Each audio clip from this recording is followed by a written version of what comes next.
Hey, Mike here from Showboys. We're excited to bring you Showboys Gaming, a YouTube channel created for you to enjoy our exclusive gaming content. Anything from live streams to gaming videos will be found here. Go subscribe now so you don't miss out on any Showboys Gaming content.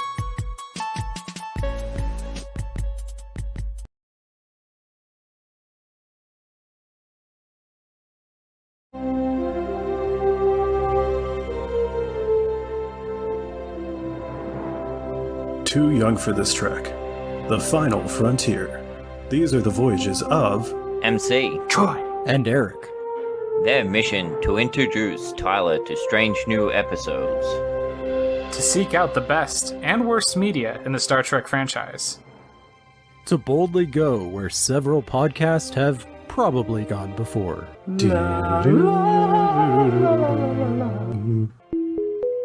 You could listen to these goobers talk about Star Trek by searching for Too Young for This Trek or by visiting probablywork.com.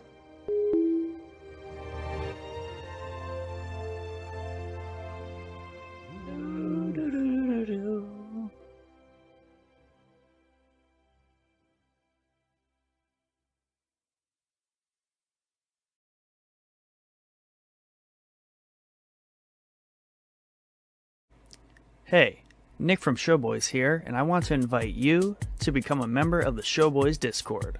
Our Discord is the one-stop shop for all things Showboys, from announcements to fun conversations, and of course, memes. Come get to know the Showboys staff and our growing community of pop culture fanatics. We have something for just about anyone.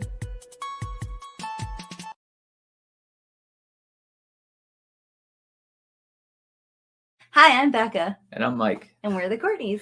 We're the hosts of a new marriage and relationship centered podcast called Couple Conversations. We're not here to give marriage or relationship advice, but instead we're just going to have some honest and thought-provoking conversations about our relationship. After 10 years of marriage and the chaos of parenting, business ownership, and being content creators, we thought it was important to focus on dating each other and keep the spark alive in our marriage. So when we're old and wrinkly, we still enjoy each other's company. Each week, we'll be going through a series of questions to have honest conversations about our relationship, as well as occasionally be joined by other couples to hear their stories and advice. We just want to share the things that we've learned along our journey and remind you all to continue to date your spouse. So join us every other Friday at 8:30 p.m. Eastern Standard Time, beginning October 8th, and join the conversation.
Hello, welcome to Showboys. Welcome.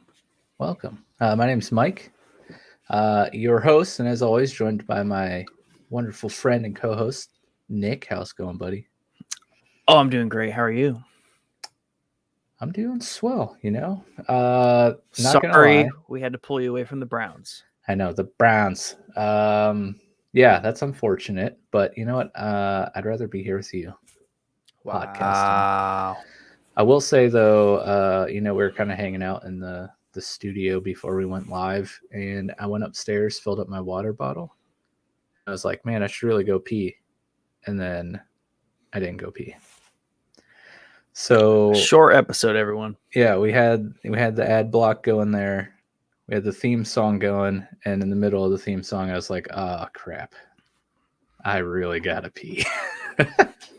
So that's fun. But no, We do have a fun episode for you guys tonight. This is the fourth, right? The fourth episode of Oh, yeah. of the Showboys Spooktober. Yeah, somehow we squeezed in a fifth episode into this Spooktober month. Yeah, I mean, technically, like Technically, it was like the the last 30th. Thursday of September was like the day before October, so Yep. we're just like, we'll count it. Yeah. But yeah, why don't you? No, you know what? I'll tell them. We're gonna go back to where Spooktober all began. Many episodes ago. Mike Flanagan. Yep, back to the roots. Mike Flanagan, where actually the first time Jordan was ever on the show, he came on and we talked about The Haunting of Hill House pretty in depth, and it was super fun, great series. Well, wouldn't you know, Mike Flanagan has a new series called Midnight Mass that just came out at the tail end of September. And we both watched it and we both loved it. And now we're about to dive headfirst into Midnight Mass. But we have some things to get out of the way before we get into it. First, we want to shout out our Patreons, our lovely patrons, I should say, Tim B and Yusuf H. Thank you guys so much for your support. If you are wondering what the heck Patreon is, or what we might have to offer on Patreon, you can go to patreon.com/showboyspodcast and check out what we have to offer. We have 4 different tiers, all of which contain different perks and rewards and benefits for you. And starting as low as $1 a month, you could support the podcast and help us create the content that we would love to create at the best quality we can for you guys. And yeah, go check out what we have to offer over there on Patreon. And if you are able to sign up, if not, we understand. And we just love the fact that you're here listening or watching. If you like what you hear, please make sure you subscribe, like, rate, review, follow, etc., etc., etc. All the normal stuff. And then we have actually a busy weekend. Well, I mean, technically it's like Friday and Monday, but pretty much tail end, beginning of the week. Tomorrow we have the second episode of Couple Conversations, the podcast my wife and I do, and we will actually be joined by Nick and his wife, Erin, for a real fun episode. So make sure you tune in. Couple Conversations YouTube page. It's as a featured channel on our YouTube. Sure is. Yeah. And then Monday, we have yet another episode of one of our favorite things that we do here at Showboys, and that is the newscast. And we went through our article list today, and holy crap. Mike went crazy. There was a lot of articles. So this episode of the newscast should be jam-packed with some real fun news and rumors and stuff. So you're going to want to make sure you tune into that. But yeah, what else do we have to do before we get into the episode tonight? Well, also Monday, as part of the packed content creation schedule we have going on, Chad and I will be recording the October patron exclusive episode. So if you want to see what that is all about and see that, definitely become a patron. And you'll be able to get that exclusive monthly episode, as well as future content exclusive to there. But yeah, that's the one thing. And the other and last thing, two last things. Definitely go check out our Showboys Gaming YouTube channel. That is where Mike and I funnel all of our gaming adventures. We alleviated that from our main channel here to keep it all nice and tidy. So definitely go subscribe to Showboys Gaming YouTube channel. It's been a busy channel lately.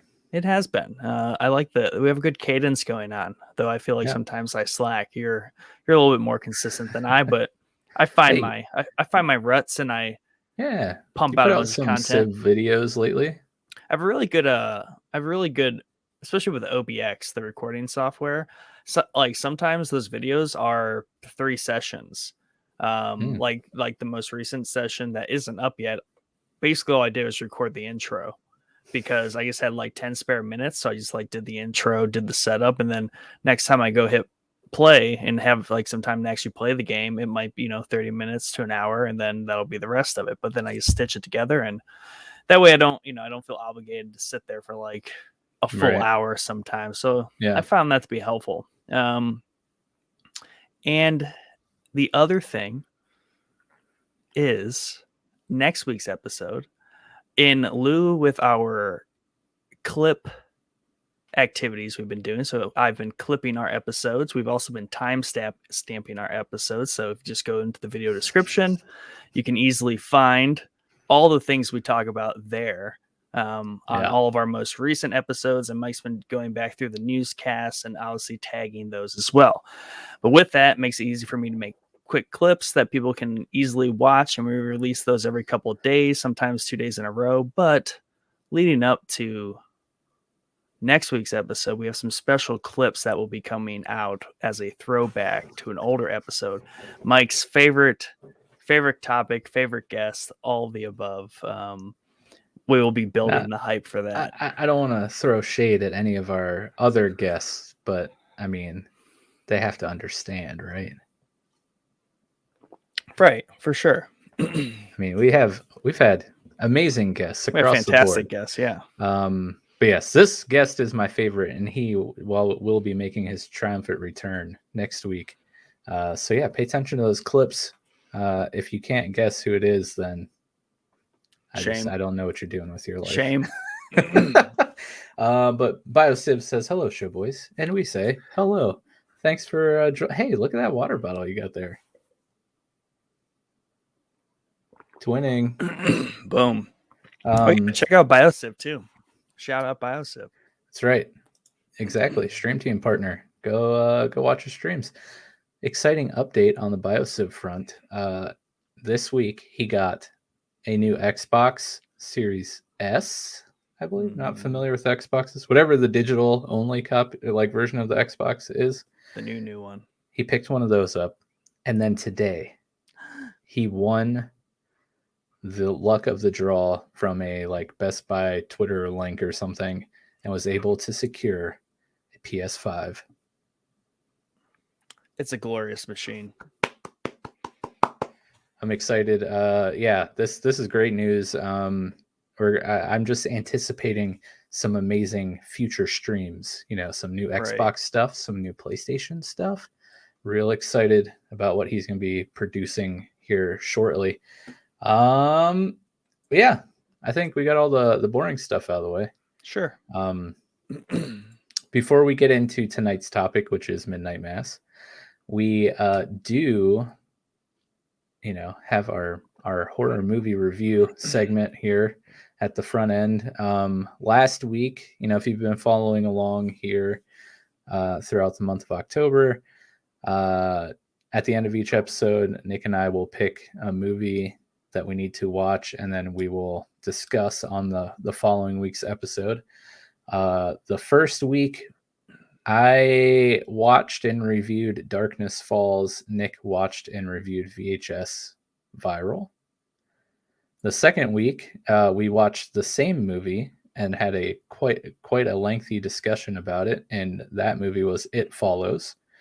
And then our selection from our last episode, I recommended The Lost Boys, and he recommended American Psycho. So we watched those last night. I'm really excited to talk about American Psycho. I loved it, and I'm probably more excited to hear Nick talk about The Lost Boys, because I really want to know what you think about that. So, why don't you start us off? Because I really do. I want to know, because we haven't talked about it at all. Either of our experiences. First off, I like this because it forces us to watch movies that we haven't seen, and ones sometimes, like in this case, that we want each other to have seen a lot. Yeah. So I'm very excited that you've seen American Psycho. That's kind of like a cult classic. And I realize The Lost Boys, Cozy Contagion was like, dude, he DM'd me separately. He's like, I cannot believe you haven't seen The Lost Boys. And then when I was going to rent it on Google Play, it said 1987. So I sent a screenshot to Mike just to make sure. I'm like, this is the movie you want me to watch, and he's like, yes, because we had a little mix up with VHS. It's a great year, you know, and VH viral. Yeah, good year. But then I realized I was like, whoa. I was like, this movie's 25 years old. 34. 34, yeah. That's pretty impressive. And then there's a very young Kiefer Sutherland. Good lord. Wow. Yeah. I watched that last night, and I can say, I mean, it's definitely an 80s flick. It had a lot of good things going for it. The little brother, like that kid, he's got a lot going on. He's like his style is like fresh to death for the time period, and like he knows it too. Yeah. But yeah, I mean, it has a very specific vibe. It is just, I wouldn't describe it as, it has horror elements, but it's very much like a vampire movie. But you know, and I also like how like short and concise it is. It's only an hour and a half long, and it's just kind of like the main, it gets right to it. Like pretty early on, he becomes a vampire. They realize he's a vampire, and they try to stop it. And there's just a lot of cool characters in there. To be honest, I haven't seen it since I was, I don't know, 5. I was a little kid when I saw this movie. Wow. But the memories I have of it are very fond. Like I posted a GIF in Showboys Discord today, by the way, shout out Discord. The whole death by stereo. I love that that line, right. That whole thing. It's great. But no, it's from what I remember, super fun vampire flick. I don't know, but yeah, I mean, that's all you have to say about it? Oh no, not at all. Oh, okay, great. Yeah, and so like there's the comic book shop kids.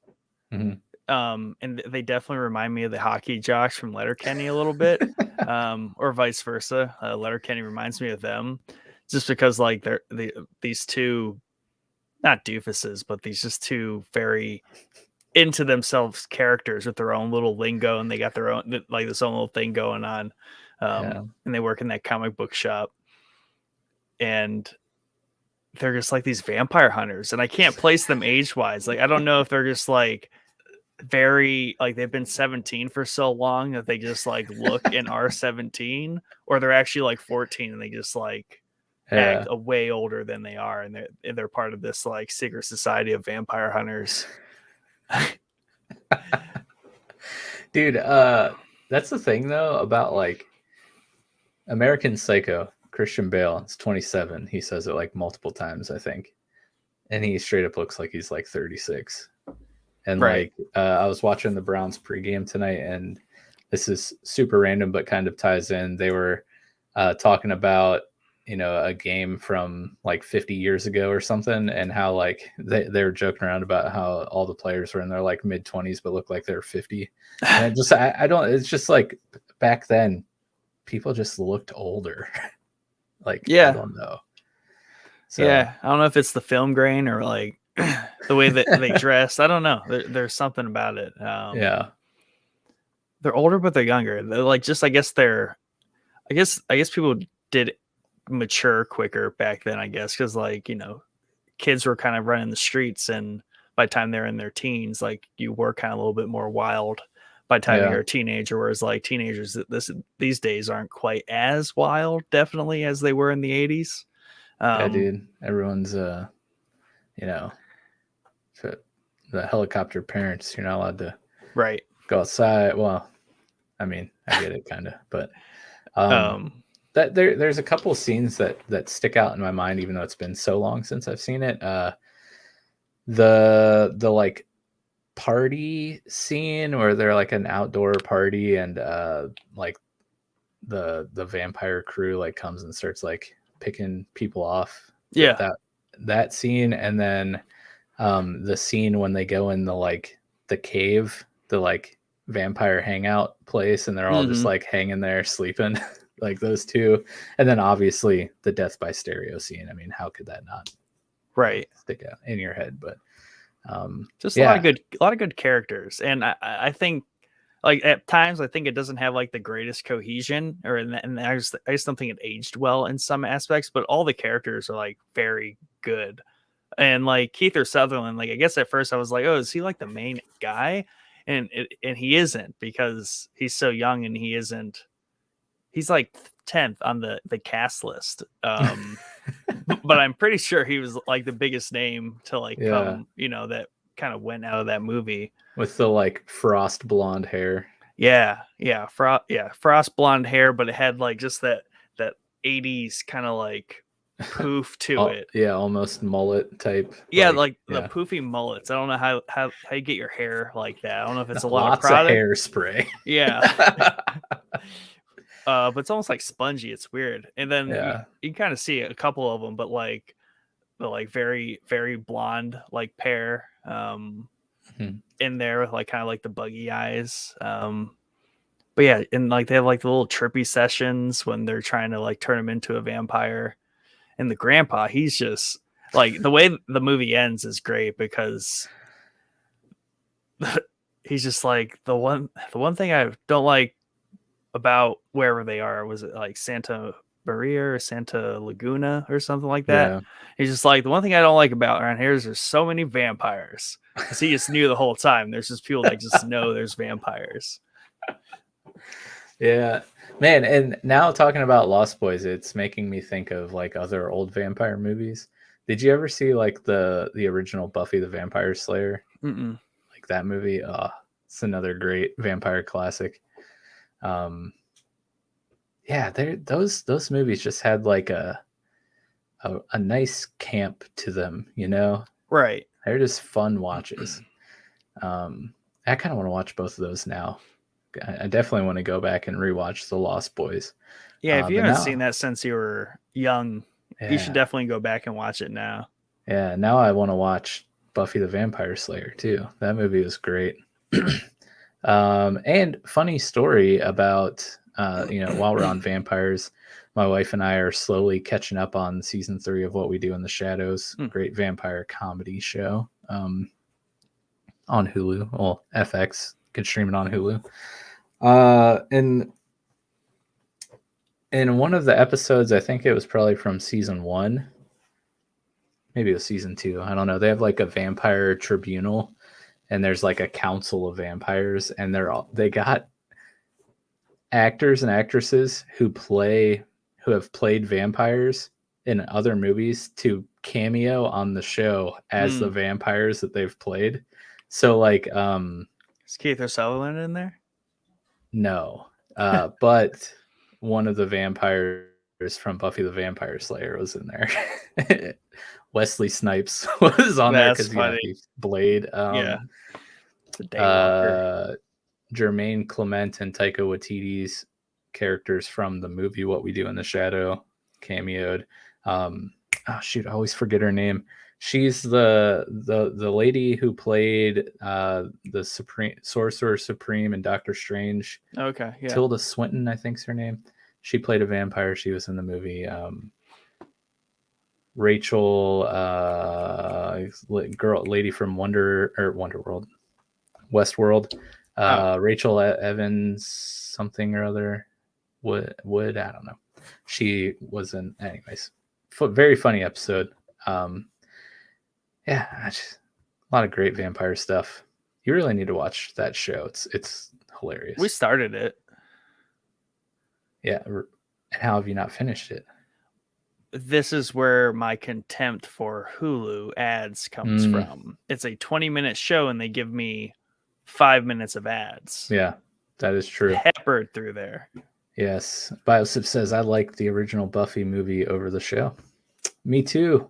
And then Cozy Contagion says, Hellfest, all caps. He's just really, pushing that, because he also, I believe, said the same thing in Discord. That was his whole answer to the boys. Yes. He could sum it up in 2 words. Hellfest. And then Biosip says, I love What We Do in the Shadows. Colin is my favorite. Dude, Colin is the best. And I know 2 people that are exactly like Colin and could be energy vampires, like 1,000%. and one of them works with me, and one of them used to work with me.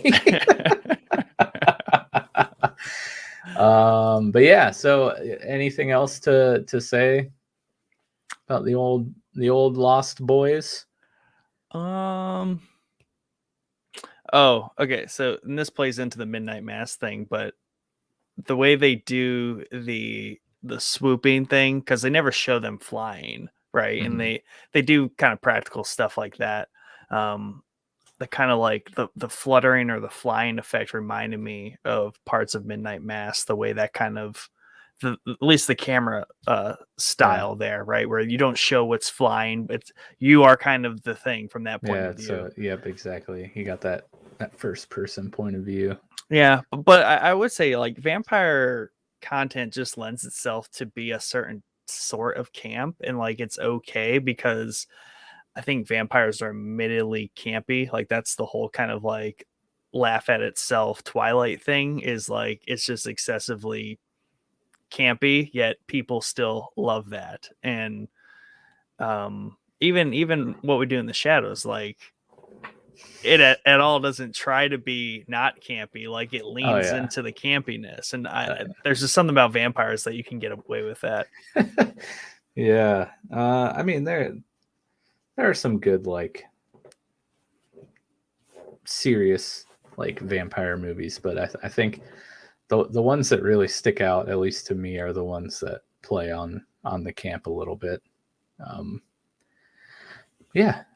Cozy says it's on the Netflix, I believe. Thought it would be a B movie, but it wasn't. Oh, it'd be a great movie. No, that was wow. No, weak. All right, see you guys. Get him out of here. Get him out of here. And then Biosip says, Nick, live TV is 24 minutes with like 6 minutes of ads. It's the same as live TV. I don't watch Hulu live has TV. live TV. I don't watch live TV. Right. Yeah. I'm gonna have to agree with Nick on this one. I don't have ads on my YouTube. Like that's where I'm at in my life. That's the luxuries I care for. Nice. Got breaking news. Hit it. No? Oh, where is it? Come on. Oh wow. You're just dropping the ball over there. You can't just throw that. You gotta at be me ready like that. Yeah, all right, breaking news. Hit it. We don't have it. Oh dang. Okay. Jordan said, "Go on without me." Just got out of the movie. Oh. Breaking news. And we managed to change our background and everything. Yeah, it's in the What's Playing brand. Oh, nice. Yeah. So Jordan was supposed to join us tonight. But he was like, "Oh, I'd rather go see Dune. I'll come on later." I mean, and then he's like, "I just got out of the movie. I was bored. Just go on without me." So yeah. Anyways, where were we going? Okay, so would you say, would you like recommend it to somebody, or like how did you like it? If you haven't seen it, I would definitely recommend watching it. Especially if you're looking for a vampire 80s flick that if you probably looked it up on the internet, people would be very upset with you if you said you didn't like it or had any issues with it. So I think it just falls into the level of just like it's a classic of sorts. You can't really hate on it because I just like Twilight. I can't hate on Twilight because it just is what it is. Like it's pointless. You can, though. No, you can't, because find someone that likes Twilight. You can't really argue with them because they're going to be like, yeah, that's all stupid, but I still like it. And that's essentially what a lot of horror is in the first place, is anyone that sits there and hates it is like, you have to find people that like horror and hate it and not. Because the things you're going to be nitpicking, no one's going to disagree with you or that are stupid. Yeah, it's true. And you're not going to find a lot of like horror movies like that are super critically acclaimed, right, and like all they're not winning Oscars out here. Got 11 fresh tomatoes on Rotten Tomato. Yeah. Except exactly. Get Out won awards. Well, yeah. I mean, there are a few. Yeah. There are the exceptions. That's for Right. sure. And Cozy says John Carpenter's vampires. Indeed, John Carpenter is big on the scary stuff. It's for sure, man. Let's get this banner off there. Yeah. So I watched American Psycho. It was a movie, and yeah. Cool. No, I want to say like when you were saying that the Lost Boys kind of was disjointed at some points, you know, didn't really have that cohesion. I wonder if that was just like a thing in movies like 20, 30 years ago. Like, because I found some parts of American Psycho just kind of like jumped around all over the place. It served this movie very well though with the type of story it was telling. But thinking back on it, like bigger picture, I wonder if that's like, I don't know. I just feel like I've noticed that a lot with older movies, or maybe they're just paying more attention these days, or they're masking it with something else today. I Well, don't know. I mean, even if you look at, no, I think that's just like the way movies were back then, like especially in the 80s, 70s and stuff, and even into the 90s, early 90s, is that like very smooth flow wasn't necessary, because even like action flicks, they would have these weird like panning shots, or like kind of like It Follows, where there's just like unnecessary time being filled with like different shots of like New York City or whatever the scene is, with just like some music or whatever it is. And it's almost like at the time it was like how they did their kind of like creative aspects of things. And I think that's what loses people, because like in the 80s and like 70s, movies had that weird disjunction at points in time, but it was okay. I know what you're saying, but Yeah.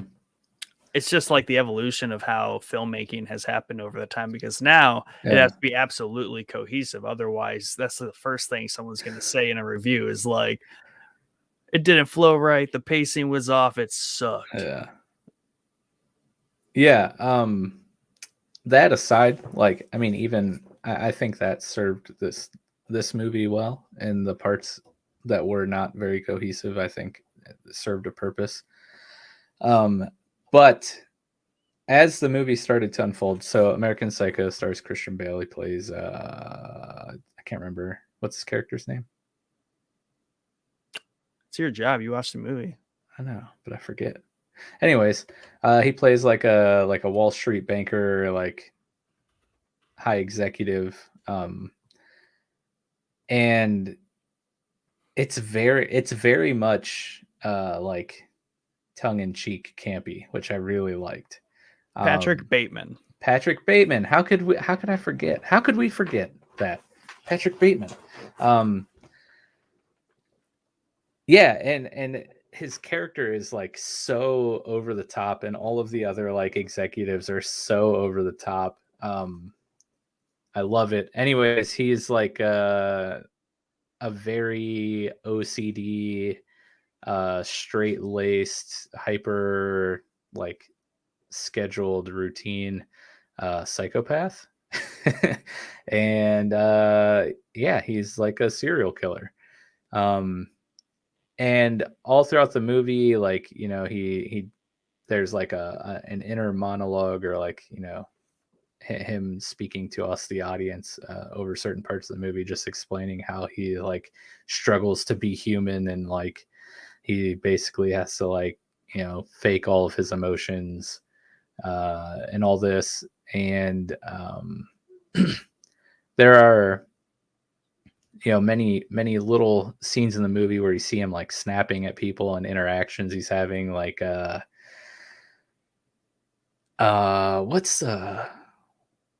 he's getting like a drink at a club or something, and the lady turns around and he's like, you're ugly and I want to stab you and play with your blood or something. And then she turns around, he's like, oh, thanks. And then he like walks away, and I'm like, oh dang. he like flips out on the dry cleaner lady who can't like clean his bloody sheets. But like He's all very throughout the eccentric. yes, very much. That's a perfect word. What really got me was at the end when they kind of the twist happens.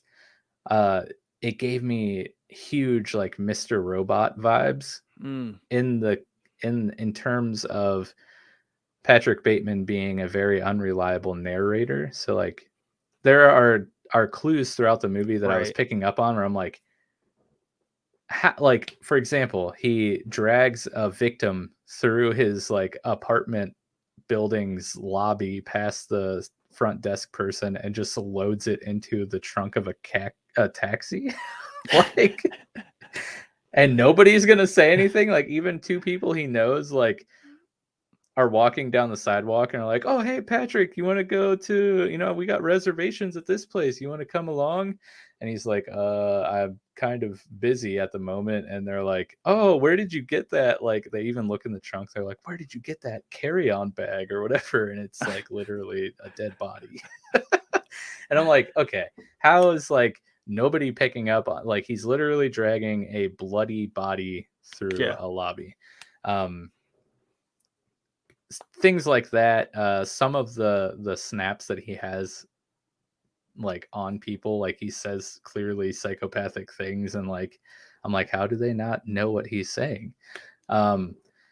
Little clues like that where it's like, is this like really happening, or is he like thinking this? Is he like fantasizing about this stuff? And then at the end you get the like classic Inception Mr. Robot style reveal that like, when he calls his lawyer and confesses everything under his desk, all the people he's murdered, his coworker that he's murdered. They wake up the next morning, he sees his lawyer at like a function, goes up and he's like, hey, did you get my message? And his lawyer's like, yeah, man, that was a great joke, real funny. And he's like, what are you talking about? Like, I did all that. Like I and like confesses all over again. And this lawyer's like, really, dude, like you're going a little too far. Like he's not dead. I've had lunch with him. Like the audience and Patrick Bateman are like, what? Like, what do you mean?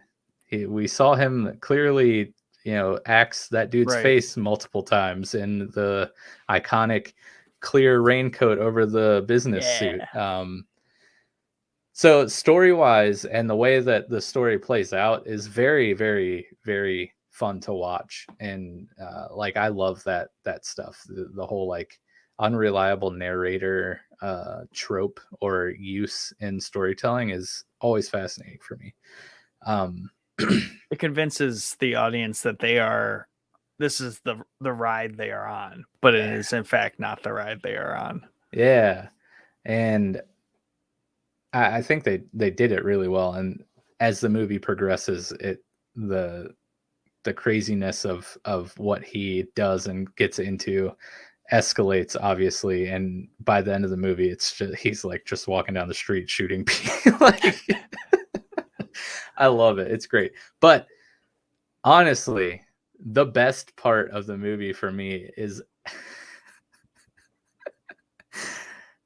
okay, there are two things. First, the whole business card thing. Yeah. It's hilarious. Like they have this like a hyper competitive thing going on between the executives on who has the best business card. And whenever like everyone's showing them his business card, which by the way, they have like the coolest business card holders. Mm-hmm. They like whip them out and you hear like the sheath of the card like open up and they pop out, and then he's just like in his head like inspecting the card and he's like, oh my gosh, he has and it's embossed and yeah, exactly, the raised text and oh my god, is that a watermark? Yeah. Like after the last dude shows him the business card, he's just in like utter shock and denial at how amazing this business card is. He just drops it and then walks out of the room. They're like, what?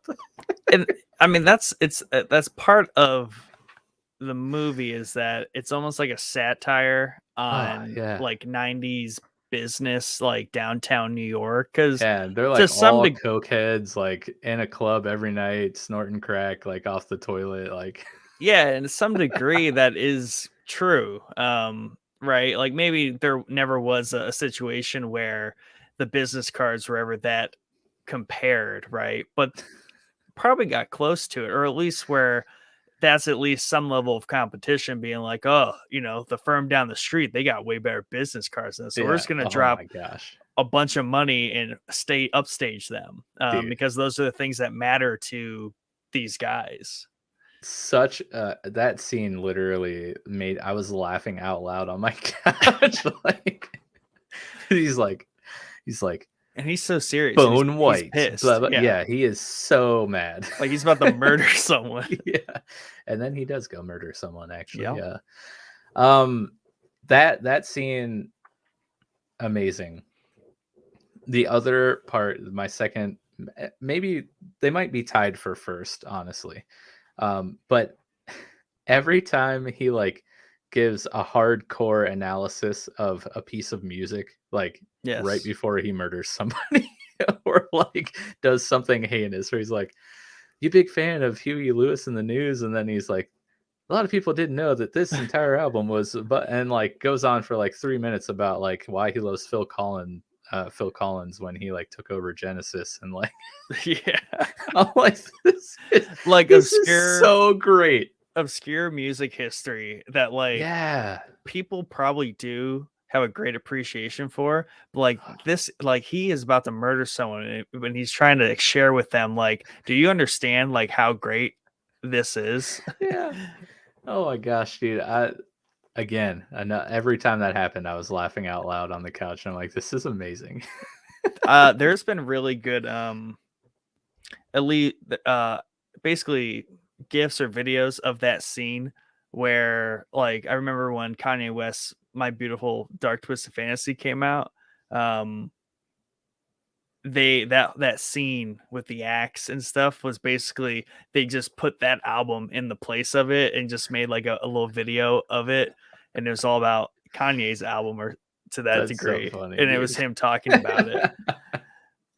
That's so great. And then like Jared Leto is in there for like 5 minutes. He gets the axe to the face, and Willem Dafoe's in it for about 5 minutes, playing a detective looking into where Jared Leto characters went.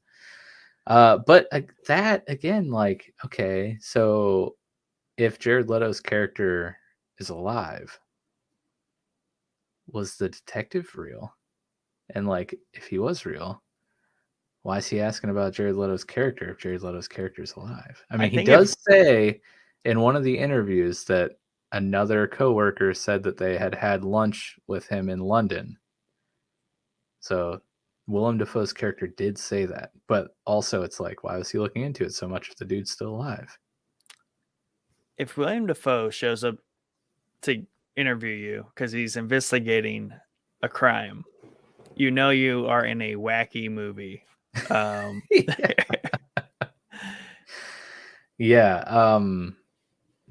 Christian Bale is just like, dude's just on a whole other level in this movie.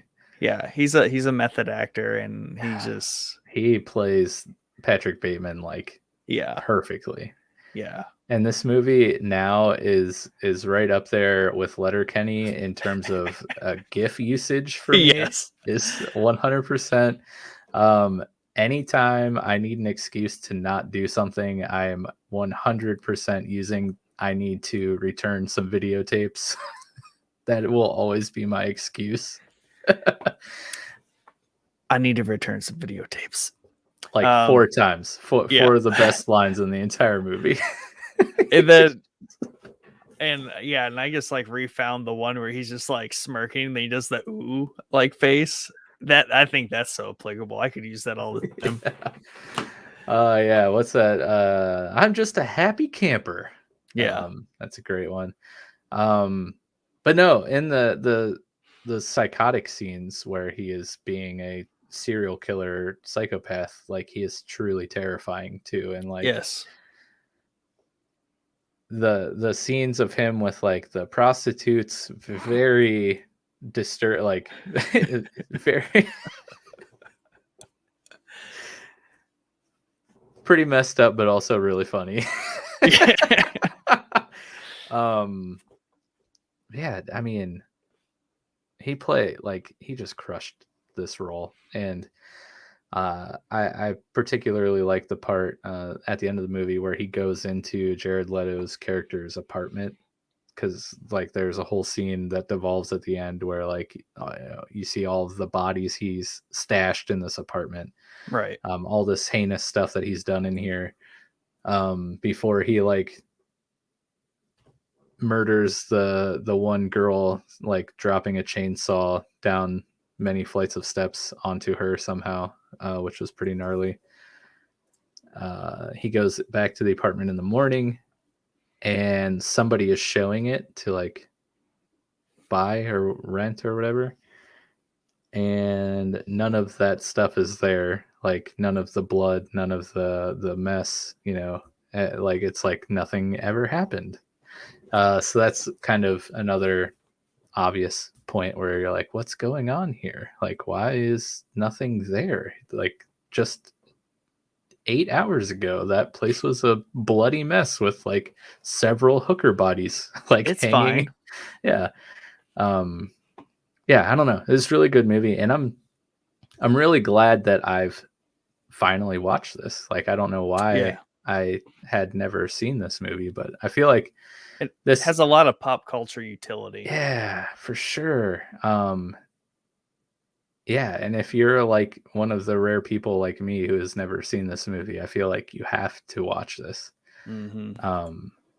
Like, it's not gonna blow your socks off with like, horror elements, really. Sure, no. It's not like a super suspenseful movie at all by any means. But what it does very well, and it's a fun watch. It's a psychological slasher. Yeah, comedy-ish. It's a satirical, psychological. That's a tongue twister. Satirical, psychological slasher. Yeah, it's got great. many layers to it. Many layers to it. It's good. It's a must watch, I feel like. But also, I feel like I need to like, if I ever murder someone, I have to deliver a music monologue, right? Like, yeah, about some obscure music fact that only I care about, really. And like, I don't know. I'm gonna have to start like a log or something with all my favorite albums or artists, and just to get at least one or two random facts, just in case I ever break. You never know. And then I'll just have those ready to go. Better yet is you break out into one of those monologues and you just don't, the person knows what's happening. They're like, oh my God, I'm going to die. And like, you don't do anything. You just walk out. Yeah. It's like, never mind. You do the whole bit and then just nothing happens. Yeah. To be like, subverted your expectations. Yeah, bro. But yes, thank you so much for recommending that movie. I'm so glad that I got to watch it. And now have that permanently stuck in the recesses of my brain.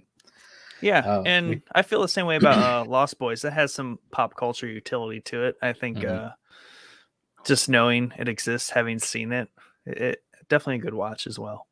Yeah. So while I was on my rant, we had some comments. So let's get through those. BioCiv says, no, I can hate on Twilight. I bought all the way up to New Moon. Flip that series.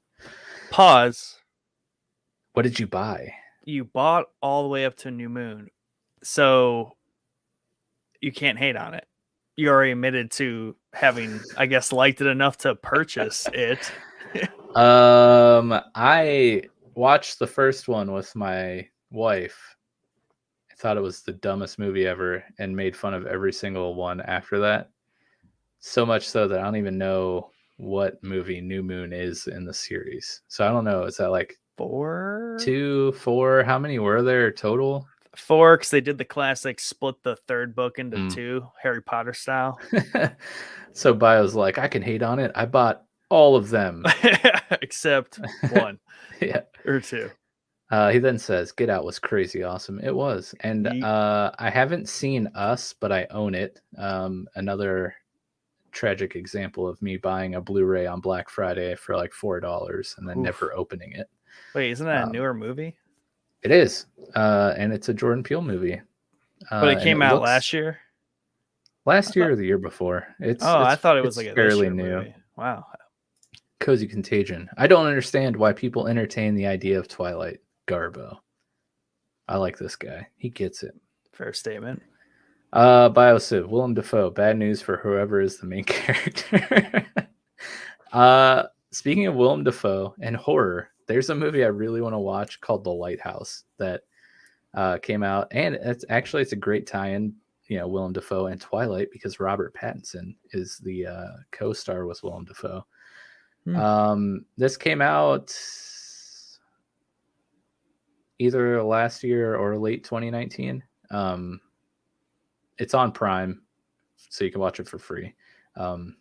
Really want to watch it, but it's another one I just haven't had a chance to actually watch. I talked Cody into watching it, and he said it sure is a movie. So it sure is a movie. No, it's a movie. I think he liked it, and I trust that man's opinion on shows and movies. Obviously, he was the third piece of the Showboys Trinity, so I have to. That holds some level of respect in my mind. Biosiv says, I can enjoy a series for a few episodes, then hate on it. Yeah, you can.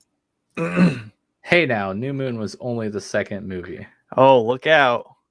Got the Twilight expert now. That's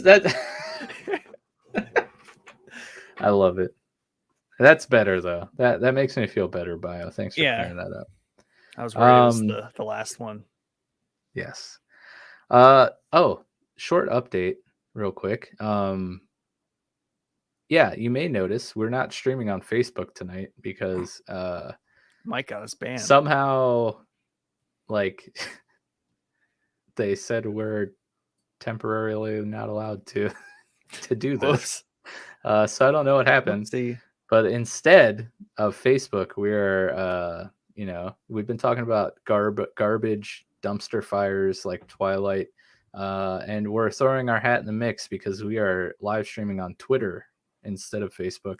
I mean, both equally dumpster fires, but Twitter is the Wild West of dumpster fires. I don't know. It's a dumpster fire where you can pick through the trash. Facebook just dumps the whole trash heap on you. That's and you suffocate and die.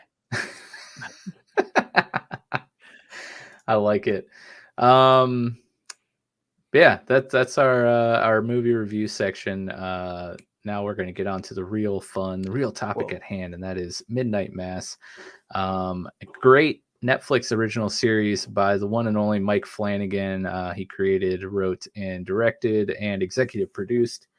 I mean, what hasn't he done in this series, I guess, besides act? It's his own original story, though. I feel like it has a lot of inspiration, though, from real things. Here's a little blurb that I found that I thought has a lot of good information. Like you just said, Flanagan described Midnight Mass as a passion project, one that was, quote, deeply personal and dealt intimately with Flanagan's upbringing in the Catholic Church and his eventual sobriety and atheism. He conceived the idea first as a novel, then as a film script, then as a television series that he unsuccessfully pitched to various production companies, including Netflix, in 2014. Flanagan planted a prop book bearing the title of Midnight Mass as an Easter egg in his films Hush from 2016 and Gerald's Game from 2017 as a means of keeping the idea alive over the years. So, yeah, a completely original piece that he wrote. Like Nick said, first started out as a novel, then as a film script, and then eventually a TV series, which is what we got in the end. And I think, I mean, a novel would have been great, right? Because you can do a lot storytelling wise. But I think, a limited series fits the story well. You know how we feel about series. Here at Showboys, we are called Showboys, not called Movie Boys, not called Book Boys. I don't even know how to read. I can barely read. Yeah, especially anthology series, which I argue, while this isn't part of an anthology series, I would argue Mike Flanagan himself is an anthology director. Like, we'll coin a new term here. He is an anthologist. He is an anthologist, because he's made 3 series now for Netflix that are very, very related in content, structure, actors. Yeah. Obviously, his wife is the only one that's been in all 3. Right, but there's a lot that have been in at least 2. At least 2. Yeah. The Sharif was in Bly Manor. The doctor was in Hill House. She was like, oh my gosh. Was I'm like, my mind is completely drawing a blank on all the character names because the Browns are on, and I apologize. And I was watching that before we came on. Let me pull up IMDb to get character names from Midnight Mass. She was Dr. Sarah. Yeah, the doctor from Midnight Mass. She was the caretaker in Hill House. And I want to see Annabeth Gish. Yes, that's Dr. Sarah Gunning.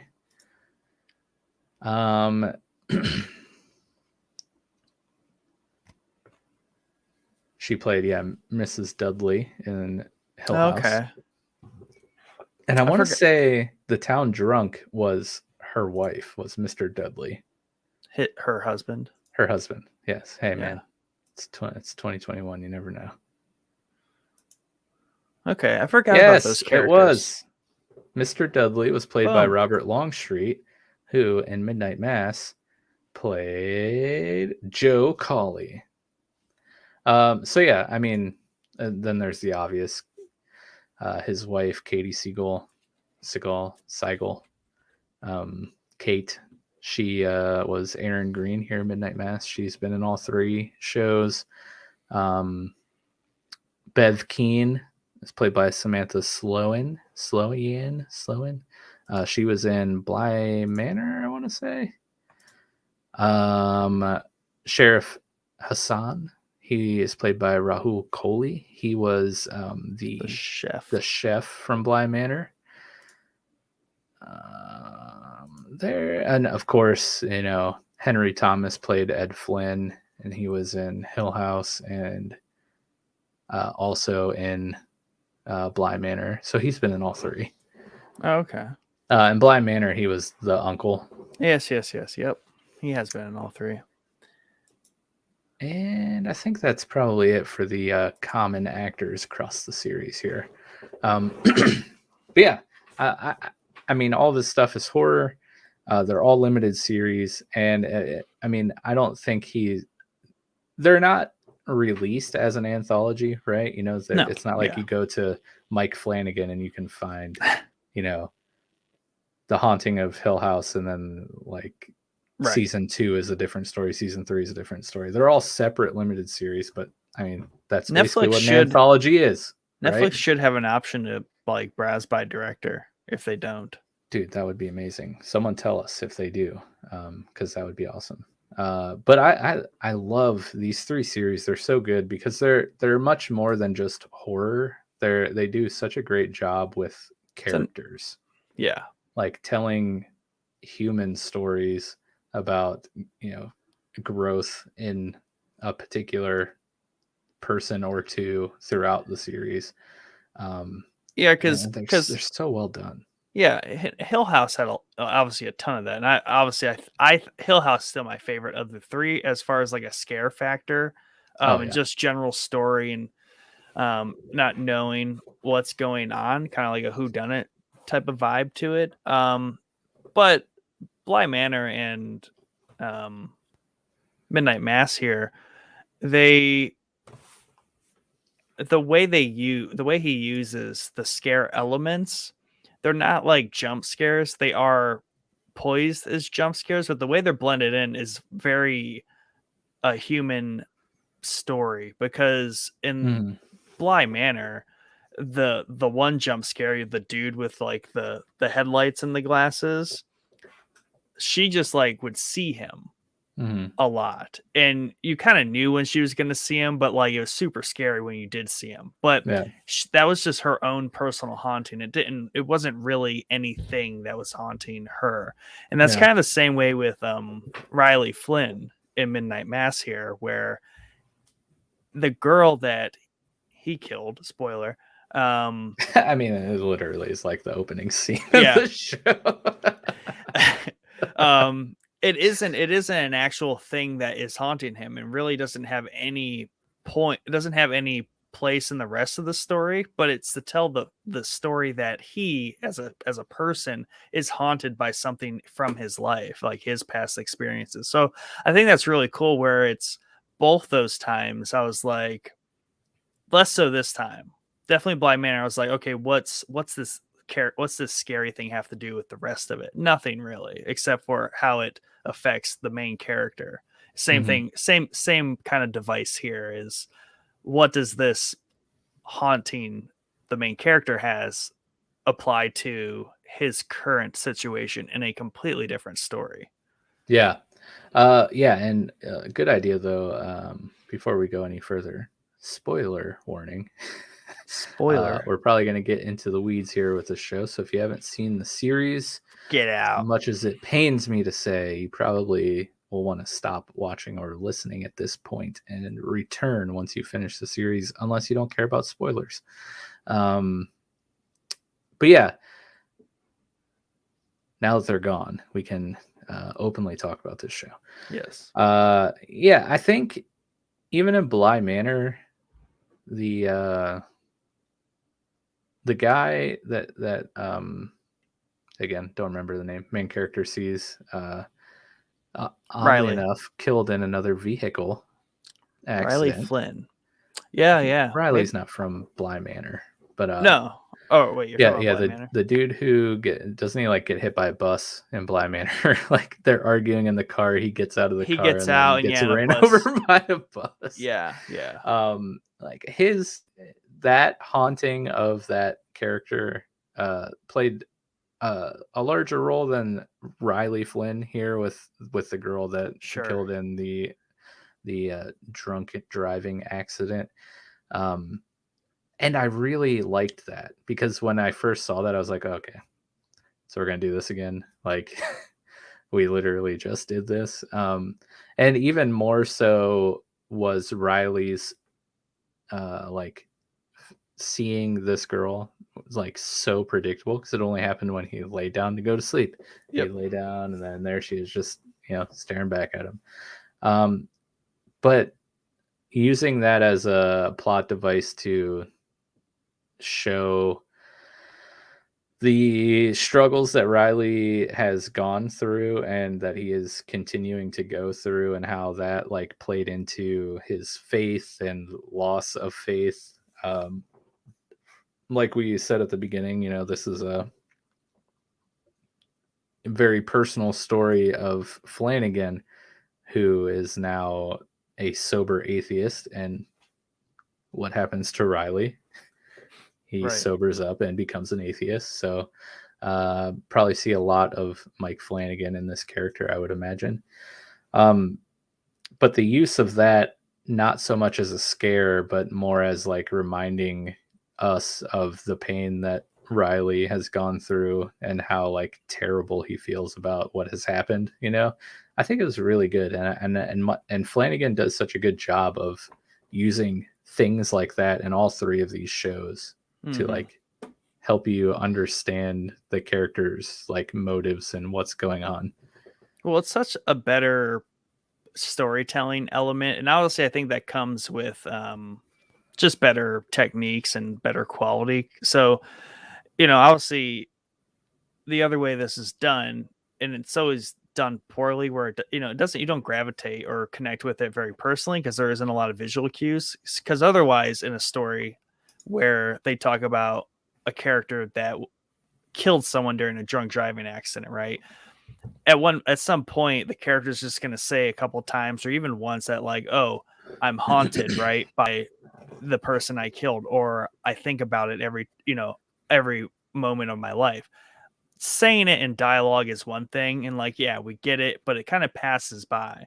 This is like a physical, visual, but also, it triggers an emotional response from us as the viewers because one, we're slightly spooked by it. It's scary to see. It does get you a little bit, like on the first one, it makes you jump. And then there's that anticipation of like, you're seeing it, like, oh, he's going to sleep. You're going to see it. You're ready for it. But it just adds more emphasis to the fact that people have to live with like the things that happen. And like in his case, like he murders someone drunk driving. It isn't just something he tells us. We're shown it repeatedly. Yeah. Same way he sees it every night. Yeah. And let me just say, visually, like seeing the flashing lights and all of the like glass that's like embedded in this poor girl's face from going through the windshield.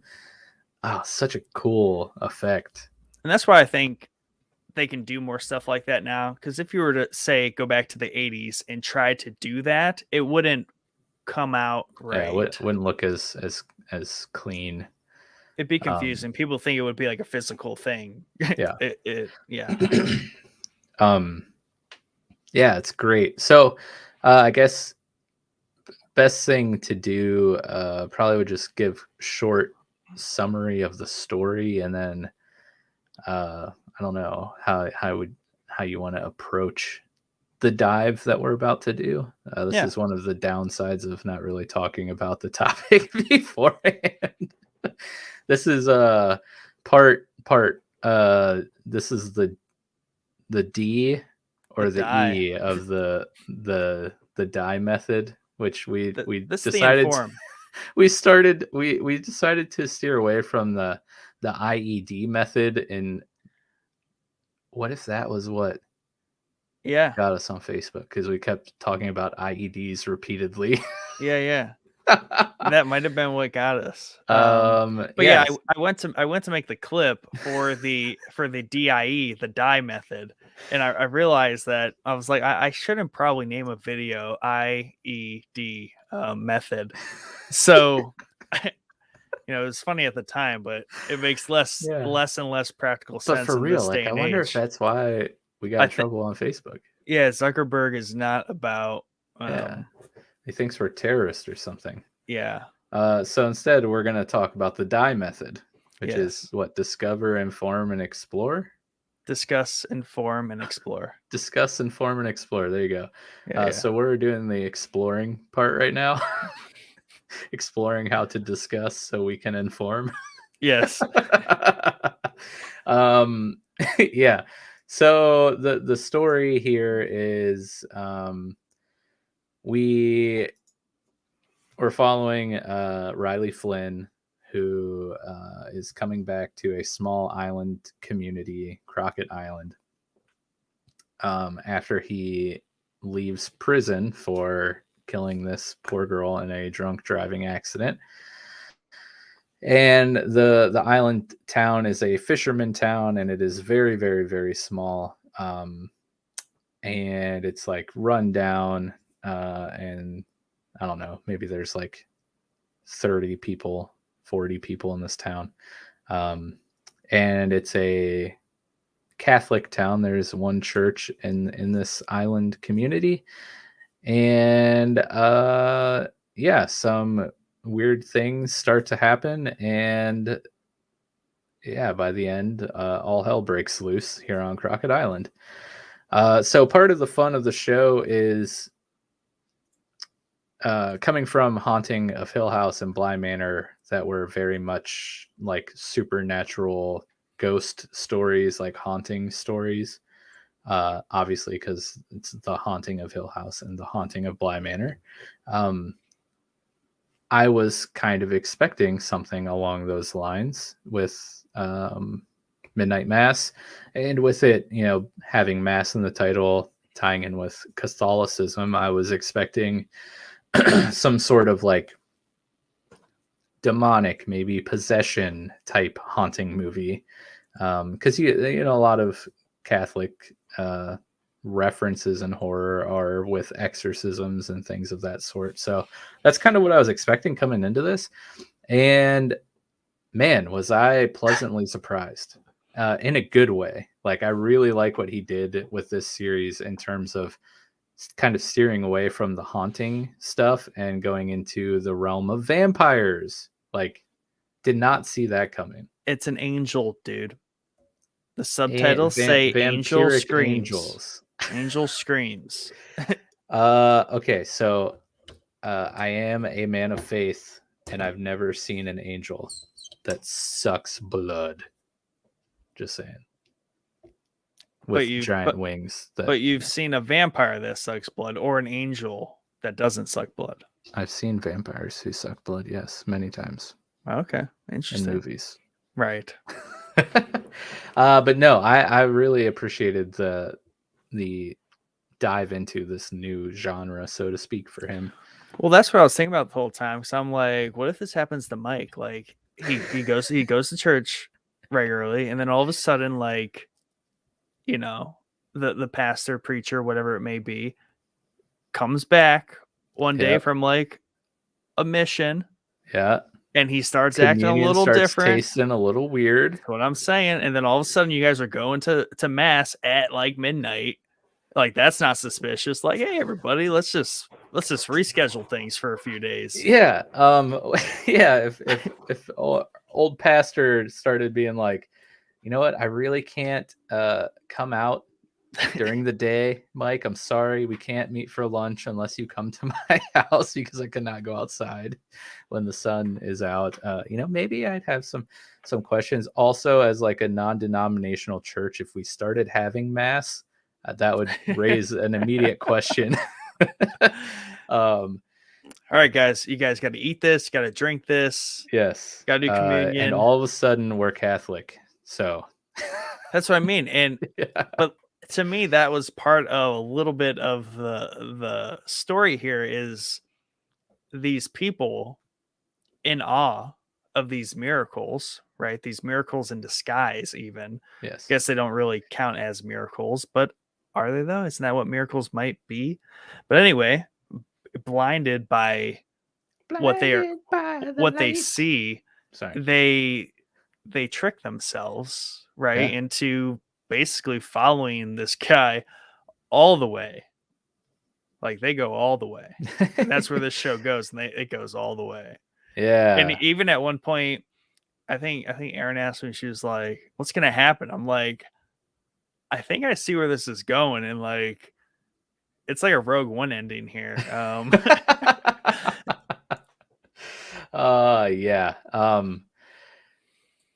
Yeah, I think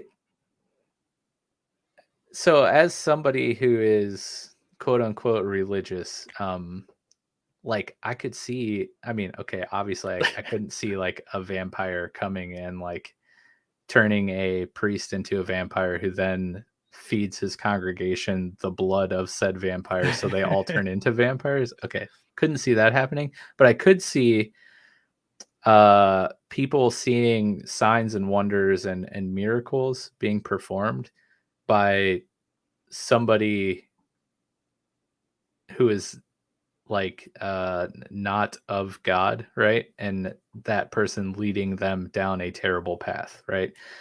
Even if you take it down a notch from that, I mean, that's what cults are, right?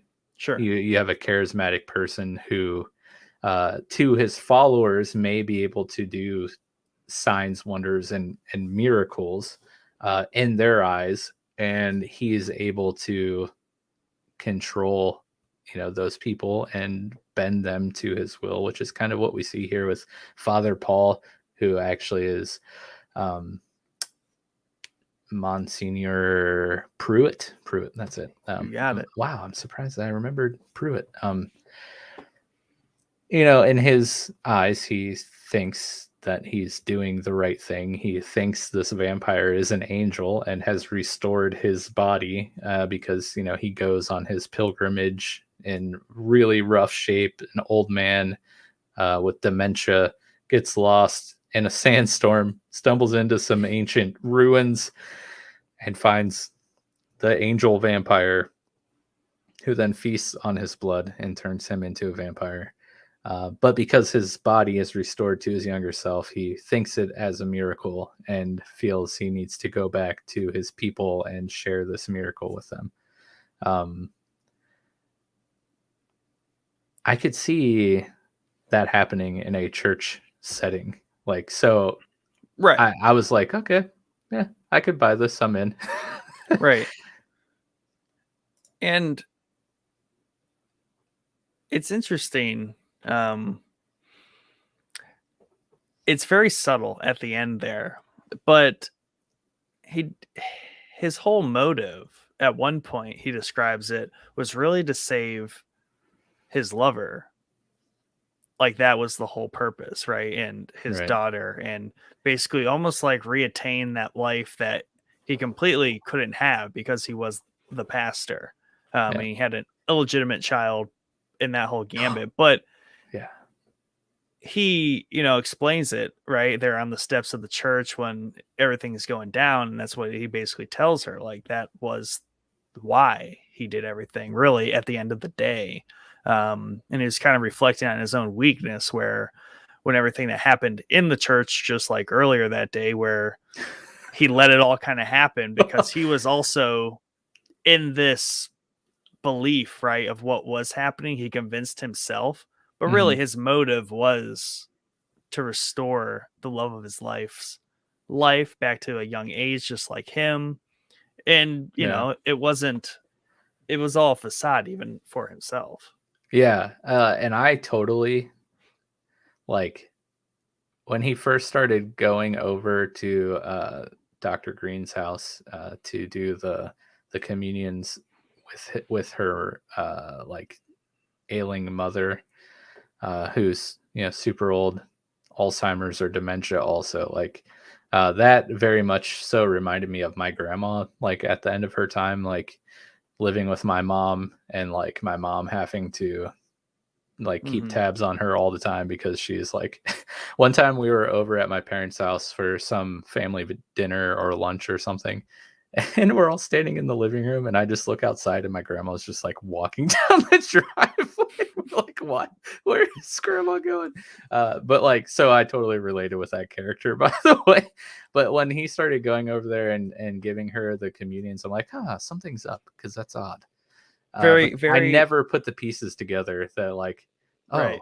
He loves her, and there was some that part of the story was so not important to me that I didn't even connect those dots. And so when that reveal happened, I was like, oh, that's the thing, I guess. Okay.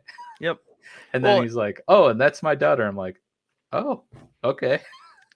Yeah. And I mean, but there's a lot of very good moments in there, and that's kind of more of this modern horror storytelling where everything is very, still very lean heavily on story, plot, but also telling not life lessons, but just reflections on current society. So I think back when they were having the big potluck with the town, and Dr. Green, she's a lesbian and she has her love interest there. They're on the park bench, and obviously it's a very religious town, so people are looking at them funny, but he was standing there staring them down, and they were having a discussion about I feel like he just knows, right?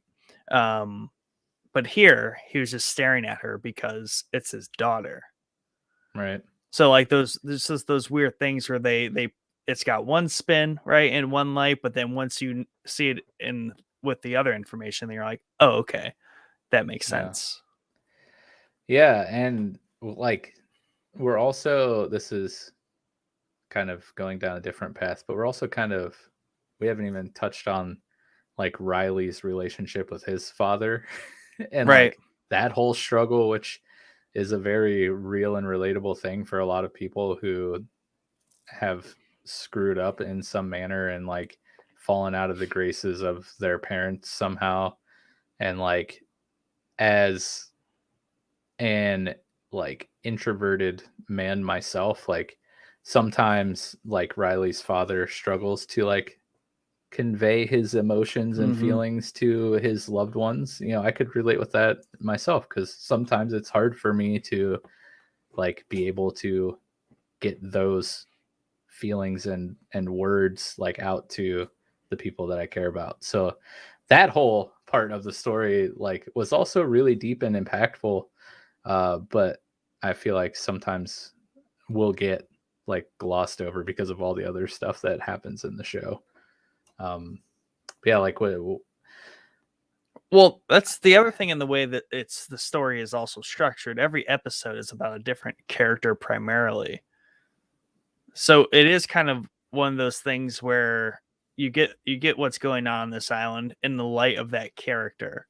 So they do a lot of character discovery in a specific episode, and then they do the next character that adds to another character and stuff, and it kind of keeps going. Or no, this wasn't that episode. I completely lied. Did they? Is this the one they named? Were the episodes named after characters? No, they were actually, I wrote that down in my notes as something that I really liked is the episode titles are book, and then it would be like a Roman numeral, and then it would be like basically a book of the Bible.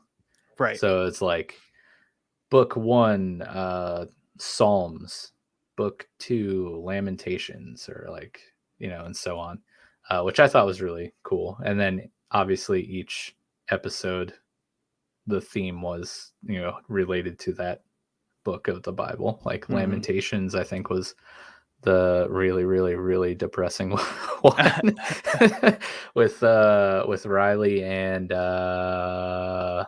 Kate's character. Aaron Green. Aaron Green. Yes, that's right. Yeah, man.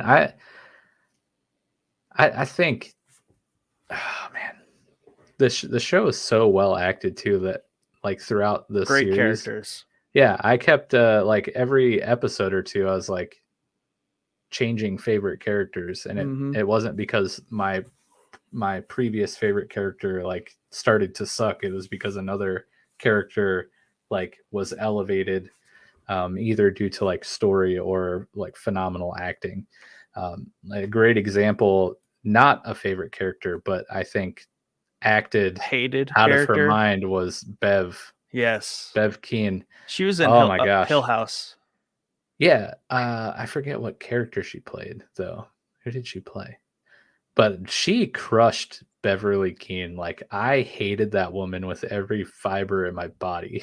Well, you haven't seen Game of Thrones, but she has the Joffrey effect where Joffrey's character, it like the actor is like the nicest kid guy in the world, but like he acted that character so well, like people hate that character like with a passion. They loathe every moment he's on the screen. And the same thing with Bev here. Like, she started off just as like a little cringe, like she kind of played her part, like you know that person in life.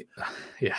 But as the story unfolds and goes on, she just turns into like manifest demon. Like, she's essentially like evil. The literal worst. Yeah, literal actual worst person on the island. Yes. Oh, so I mean, to the point where she effectively was on board with bringing a blight and crusade of vampires to take over the world. Like, that was her MO. Yeah, not basically. She was 100% like pushing that agenda. Yeah, without ever saying it, without ever putting her own. And this is the other thing I like about that character. She never used her own words. Aaron pointed out, she was like, everything she says is a Bible verse. I'm like, yes. Yep. She just quotes the Bible all day long. That's her justification for somehow thinking the entire world needs to become a vampire death pit. Yeah. Yeah. And guess what? That happens in real life all the time. And it's something as like a Christian that drives me up a wall is like people using scripture way out of context to push their own like really terrible agenda on people. And I'm just like, are we like reading the same book, bro? Well, I mean, this show also covers that because then you have Riley's parents who are like the literal opposite of her, where they're like, this isn't right. Yeah. Man, it's so good. Like the sheriff's character Yes. with the relationship with his son and like the relationship of the sheriff with the community and Bev, and I mean, And just like their religion versus like the Catholic religion here. And yeah, that was some of my favorite stuff because he was like one of the first, like when he was explained to like his son, he's like, that's not how miracles work. Like that's, he saw for what it was. He's like, I don't know what's going on here. Yeah, that's crazy, but that's not how it works. Like fundamentally, no matter what is happening. Yeah. Yeah. Just that whole tension between him being Muslim and being in a predominantly Catholic community, and anytime he and Bev were in the same scene, it was just like very, very tense. I'm just like, oh, I feel so uncomfortable. I mean, she dropped like some, like she went straight like evil, straight for the throat. Yeah, like her character in the last episode, I was just like, holy zero moly. chill. Zero Yes. chill. Like, yes. But like I loved the sheriff's relationship with Sam Colley, the town drunk. And best friends. Not holy best crap, friends. dude. Sam, low key, my favorite character on the show and has the best arc. Like I loved that person, and the scene where hold on, gotta look at IMDb so I can get names right. The scene where Lisa go like after she has her miracle performed and she can walk, which by the way, that whole scene was like very, very good because seen a few pastors try to do stuff like that. Yeah, sometimes it doesn't go so well, but yikes. Well, I shouldn't say personally seeing that, but like I've seen out there. Okay. Just sneaking in the mass every once in a while. That whole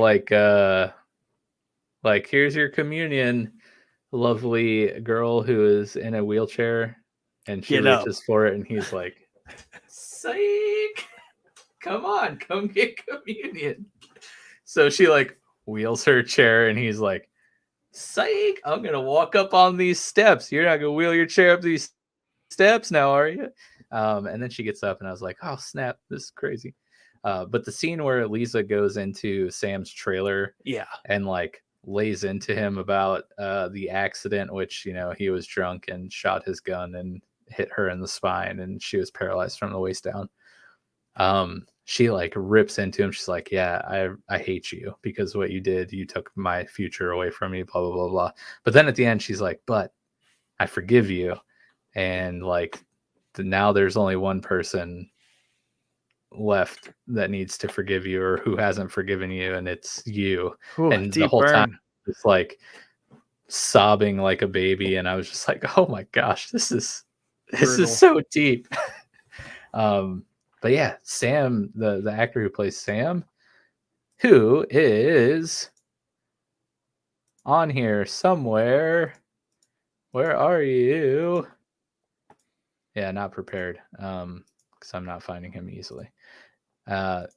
He was amazing. Like he crushed that role. Yeah. He played the drunk Sam fabulously. He played the heartbroken Sam fabulously. He played the sobering up Sam great. I just his whole arc, because you're first introduced to him, he's drunk all the time. He's wakes up in the cell with Sharif, and they're like going back and forth. Then because Father Paul and Riley start doing the AA meetings on the island, Sam starts going, and then he like legit tries to clean up his life. And there's that whole scene of him standing in front of the cooler, like fighting himself from buying another 6-pack. And he like doesn't, he wins. He has victory in that moment. And then he goes to Father Paul's house, and Father Paul has a little Sam snack, just sucking on his head. That whole scene, dude. That had to be so awkward to act out, dude. Just cuddling up into Father Paul's lap there and letting him pretend to suck on your head. Acting, man. It's a job. Yeah. I think probably an underappreciated character, Sam Colley. It's great.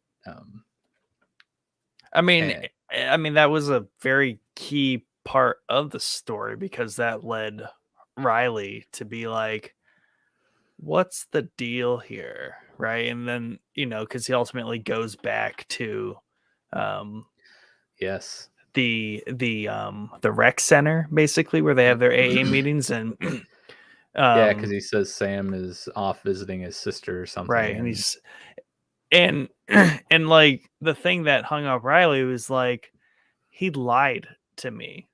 Like, that's the sketch thing here. Like, I'm going to leave my house, my parents' house, say I'm going to my girl's house, Aaron Green's house, gets to the steps, but like, it's just bugging him to that point where it's like, I should have just let it go. Like, he lied to me. So like, why? Like, something's not right there. I think he's already suspicious of things at that point anyways. Like, plenty of weird things already going on. Yeah. So yeah. And then obviously later on, Monsignor, he's like, why did you come at this precise time when I'm getting my blood refill from the angel? Yeah. Very in the open though. Like, don't even lock the door. Just yeah. Sometimes, here's the moral of that story. Sometimes it's okay just let things go. Yeah. Like, maybe... the pastor lied to my face about something. Never mind. Yeah. Maybe it's not that big of a deal. We'll let it go till tomorrow. Yeah, check. That's the moral of the story. Check in the morning. Yeah. Not at like 9 p.m. at night. Never a good idea. If you ever have a quarrel with your pastor at 9 p.m. at night and need to return to a rec center, just wait till the morning. Yeah, it can wait, man. It can wait. Yeah, man. I mean, I feel like we've talked a ton about characters so far, and I feel like we haven't even talked about like half the characters. Like, I know. I thought Father Paul was great. He was played by Hamish Linklater. I'm probably totally butchered that. Nah, I think maybe it's Linklater. Linklater. Yeah, Linklater. Linklater. Lincoln Log later. Yes. But no, he did a great job. I've never seen this fella in anything off the top of my head. But I loved him as Father Paul here. I just love that no one recognized him. Obviously, like, that was many, many, many years ago, because he was so old when he left versus when he came back. Everyone's young again, or everyone's younger in the town. But that was a nice slow reveal, right? Revelation of things is that, like, he is just literally the same guy. Yeah.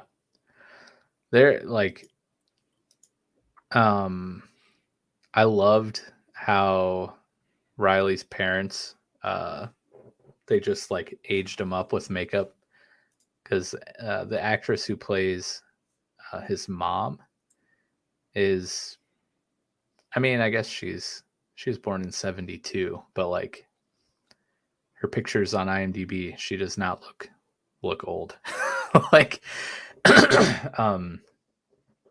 and his father who is Henry Thomas, also not an old looking chap. So I love the like practical effects there of them just aging these people with makeup, which again, like Dr. Green's mom aged with makeup makes perfect sense. Why? Because they de-age in the show once they become vampires. It's very, very slick. I like that.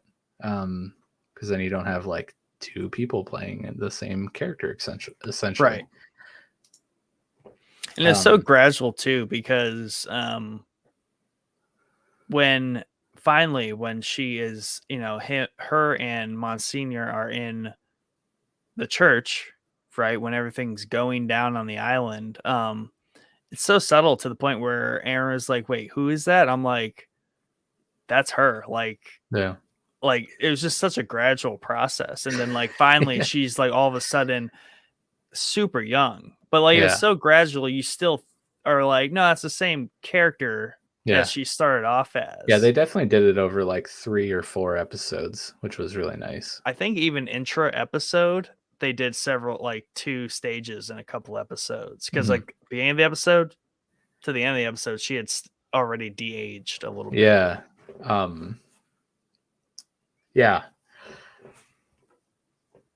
At the end of the day, the story was really good. Just the whole slow reveal of the angel and the vampire-ness, I thought was good. It totally caught me off guard. I didn't see it coming, even with like the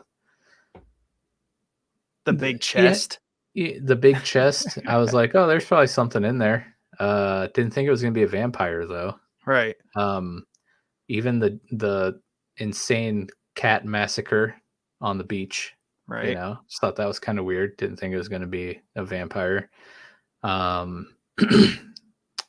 Yeah, Angel.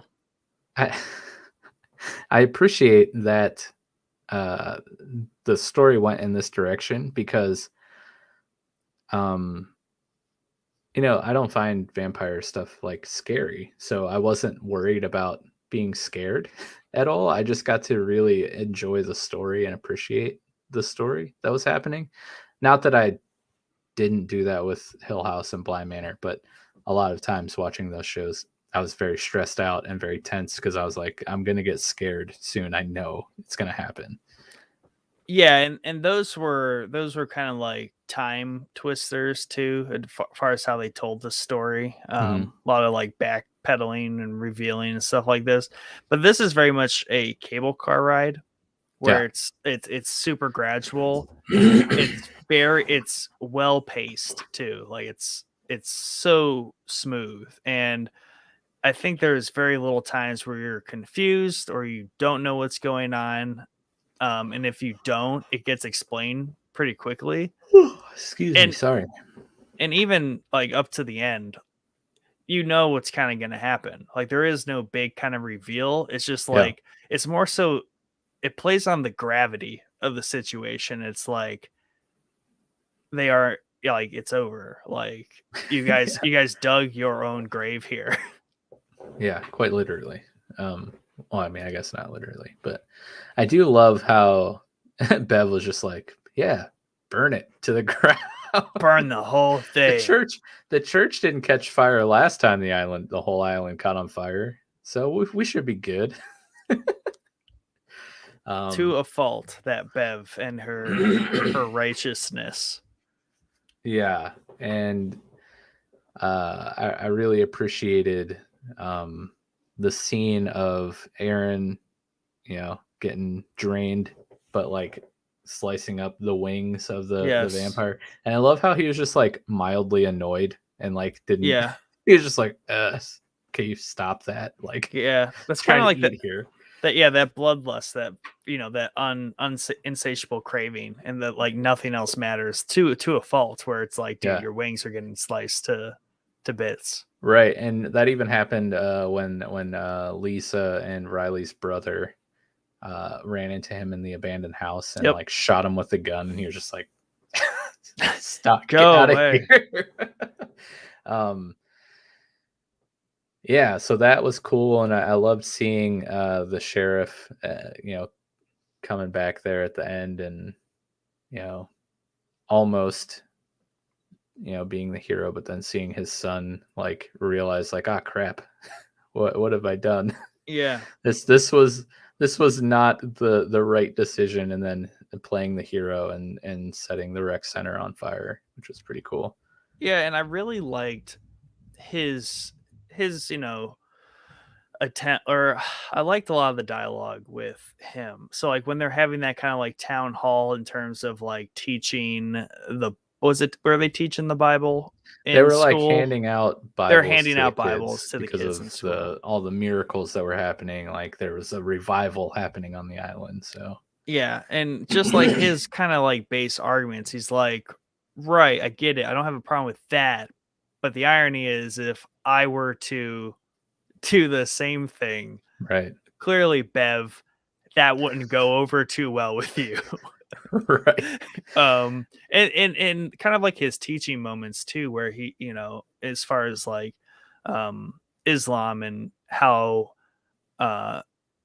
they kind of follow the last prophet, right? The final word of God versus like they completely still believe in Jesus and like his teachings and are like, yes, that all happened. That's all correct. But Moses was the final word, the untouched word. And that's where like the little bit of a jab to like all the iterations of the Bible, the manipulation by different churches, just like changing the right, words over the years. And I thought that was an interesting like take or explanation of how that fits into the greater religious spectrum, which is all part of the same spectrum in theory, and I think specifically the same God. It's just where, who, what, and why you right. do your prayers. Yeah, all the details. All the detail. Yeah. Yeah, I really appreciated that whole scene. Again, I'm just like, oh god, Bev. Like Bev, stop. I cannot dislike you more. Yeah, and that scene was really good. And the other scene that was particularly powerful was the conversation between Riley and Aaron about like what happens when you die, that whole thing. And then the redo of that scene at the end. Yeah. So good. Because did she have a different, or how did that go down? Because they both gave their what they thought. But Yeah, did hers complete, or did they redo hers? they redid hers, and she was having like a voiceover moment as she was like dying, and they were like in there, and basically she was like, yeah, it's all meaningless. Nothing happens when you die. You just become a part of the cosmos. Return from dust to dust or something. I don't know. Well, that's what it did. What I took away from it was at the time that they actually had that conversation on the couch, Riley had the very, very empty atheist outlook on things. The very just nothing happens. Where she had a much more kind of hopeful, right, more spiritual, connected to her like child kind of explanation of it. But then the third iteration, her second iteration, was a blend of the two things, where she basically was saying what Riley was saying is correct, but at the same time, you're just returning to the greater, bigger picture you're already a part of. So it's kind of a blend of both of what they kind of thought. Yeah, and I think that's where you see like the evolution of Mike Flanagan's, growth as a person, what he went through and where he, rests today, I would assume. Yeah, it's just much more than a horror series. And I would even venture to say that this is probably the least horror-y of the three Flanagan series. Scare factor is much further down. Yeah, I mean, I mean, I know vampires are monsters, right? They're scary, but like I consider like vampires like very bottom of the totem pole, like horror wise. Well, that's because at least how vampires have evolved through the ages of horror. Shout out our last episode. That's right. Hey. I think it kind of goes back to the fact that vampires have been kind of humanized and built into our society, whereas nowadays the more appealing way we think about vampires, whether it's the Lost Boys, whether it's Twilight, whether it's Diaries with a Vampire, like any of them really, they're all about vampire, or obviously What We Do in the Shadows.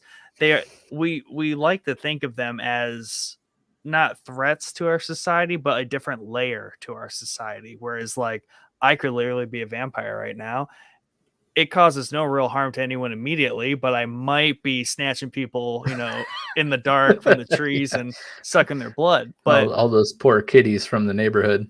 Right. But it's not like I'm Michael Myers, vampires aren't that kind of threat, like a slasher. Like Michael Myers is more of a threat to us than a vampire would be. A vampire, we have like some sort of idea that like, I can reason with you. I can maybe become one of you. Just don't kill me. Like there's hope there. Which is funny because between a slasher and a vampire needs to kill you to sustain its life. But we're less worried about that than just a lunatic with a machete. Well, yeah. I mean, there's a hope that we can still live. Like, at least turn me into a vampire if you must. I'd be like, give them their pitch. Like, I'm pretty cool. I'm funny. I'd be a great roommate. Won't bother you too much, Like in the Lost Boys, like I got a dirt bike. I got cool hair.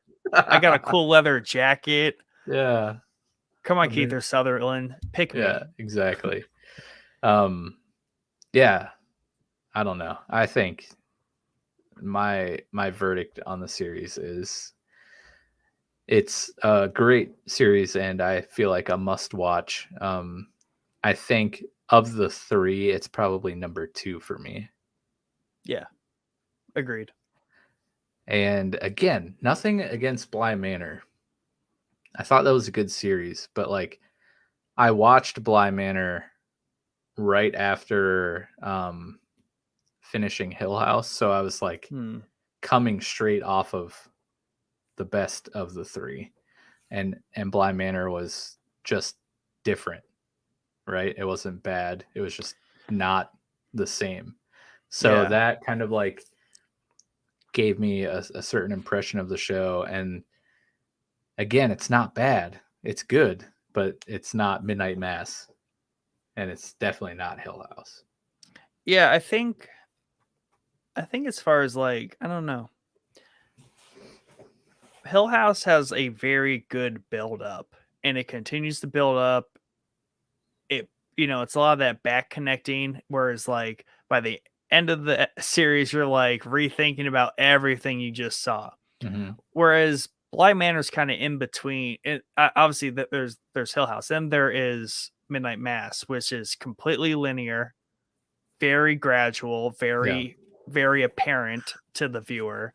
And then Bly Manor's somewhere in between those two storytelling styles, and I think that's where it's a weird fit.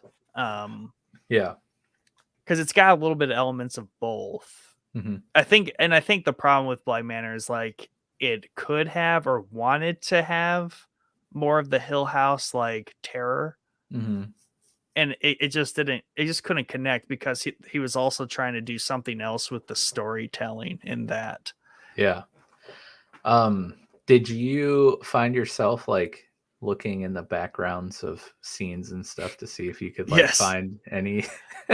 There's not much or anything really. Yeah. I haven't looked online about any of this stuff for this show yet. But now that we've had this episode, I probably will do that. But yeah, definitely the first few episodes, I was like, oh, am I going to be able to see any like ghoulies or like ghosties, hanging out in the background of any of these shots? Well, that's the other thing is that maybe that's where like I wasn't sure what the series was doing yet in the first 2 episodes. I was like, am I missing something? Is there something really scary happening and I'm just not catching up on like the background stuff? Right. But then you realize it's not about that. everything Right. in this is very apparent, like I said, because like Yeah. the cat thing on the beach, they're just gonna throw it at you. Like there's just 100 dead cats on the beach with Yeah. bite marks or gashes. Now, obviously, I think in the first or second episode, you hear the whoosh of the wings, right? I mean, Yep. so it's not like it was really hiding much, but I didn't know that it was going to be a vampire. A verbatim vampire. I was Yeah. thinking a lichen. Hmm. Not that I mean it's very similar, but it is a bizarre creature. And I think it was because when the drug dealer guy that no one liked on the island, when he died, it imitated his voice. Oh yeah. And I was thinking, because there is some sort of like demon type creature that is more of a impersonation type creature where it takes the form of other people. Because Yeah. I thought it embodied and took the form of the pastor, right? The Yeah, original so that wasn't Monsignor. actually Pruitt. It was He was just wearing his outfit, kind like of thing. like the roach from Men in Black. Yeah. the weird, yeah. Or That's or the Vincent detective, D'Onofrio, by the way, if you don't remember. the detective from The Expanse, just like Oh yeah, the hat he rocks. dude, I miss that. I miss Miller. By the way, I'm back into The Expanse now that I finished Midnight Mass. So I need to chipping away at season 3. You have to finish season 5, and I have to finish season 5 because the new season 6 is coming out this December. Yep, that will definitely be happening for sure. Because at least an episode a night. I had to take a little break from Midnight Mass there, but yeah, I think. Do you have anything else to say about the series? I think for me, a resounding please watch this as soon as possible. I think you'll love it, especially if you like Mike Flanagan's work. It's peak Mike Flanagan, I think. Top shelf. Yeah, it's good execution. Great characters. It doesn't try to trick you. Like that's the other thing I like about it is like it just puts it out there, lays it out there. It's not trying to like confuse you or trick you. It's telling a story. And I think that's why it is kind of like peak Mike Flanagan, because he's just straight telling you a story. He's a good storyteller. Yeah. And he's a really good character developer. Yes, most definitely. But yeah, fantastic.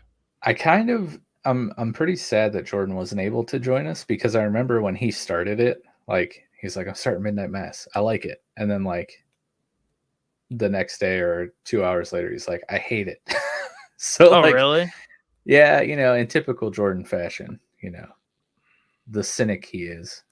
I would love to would have loved to hear his thoughts and opinions on Midnight Mass for sure. So next time he's on, we need to try to remind each other to ask him what he thought about it. Well, didn't he just say he was bored watching Dune? Yeah, he's literally the worst. Yeah, like because he was like, I'm so excited to go see Dune, and then I accidentally texted him about something else, and it was like 7:30, and I didn't think about it. Then he texted me back, and then I was like, wait a second. I'm like, you're at a movie. And like he's like, yeah. I'm like, I wanted to be like, no, dork, don't text me. Don't text in the theater, you rude. Like, didn't you watch the little infomercial before the movie started? Put your phone away. Put it on silent. Shut it off. But that makes sense though, because he was bored, so he was catching up on his text while watching Dune. Yeah, Jordan is the Bev Keane of Showboys. Oh, that's so brutal. Oh, don't be a Bev. I'm just kidding. Don't Bev it, man. I'm just kidding. That's so mean. Yeah, we did have an Answer the Boys topic. Ooh. We said, this week we'll be diving deep into Mike Flanagan's latest Netflix original series, Midnight Mass. Let us know what you thought of the series, Flanagan's work in general, and we will discuss on the show. Also, Nick and I will be reviewing Lost Boys, American Psycho, our horror movie picks from last week. Please drop some suggestions for our pick for this week. We got a few comments. Oddly enough, none of them were about Midnight Mass, but that's okay. Rachel's Holiday says, I haven't watched Midnight Mass, and that may be partially because I was super confused about it initially. This comment actually made me laugh pretty hard. I didn't realize it was a show and was trying to figure out why everyone on my Twitter feed had suddenly started going to Mass. That's funny. I love it, Rachel. Yes, it is indeed a Netflix show, and I recommend it, and so does Nick. Cozy Contagion. He had a lot to say in his 2 comments. American Psycho. Fantastic. Agree. Big agree. Really enjoy that movie. And, oh man, I wish we had the Return of the Mac, clip. We'd need to make that for a couple reasons. But most importantly, because we have the return of one of our favorite Answer the Boys answerers. Answerees? Yeah. The OG BB-8 Bianca herself has returned. She's back. Yes. Wow, that was a very good impression of the breaking news soundbite there.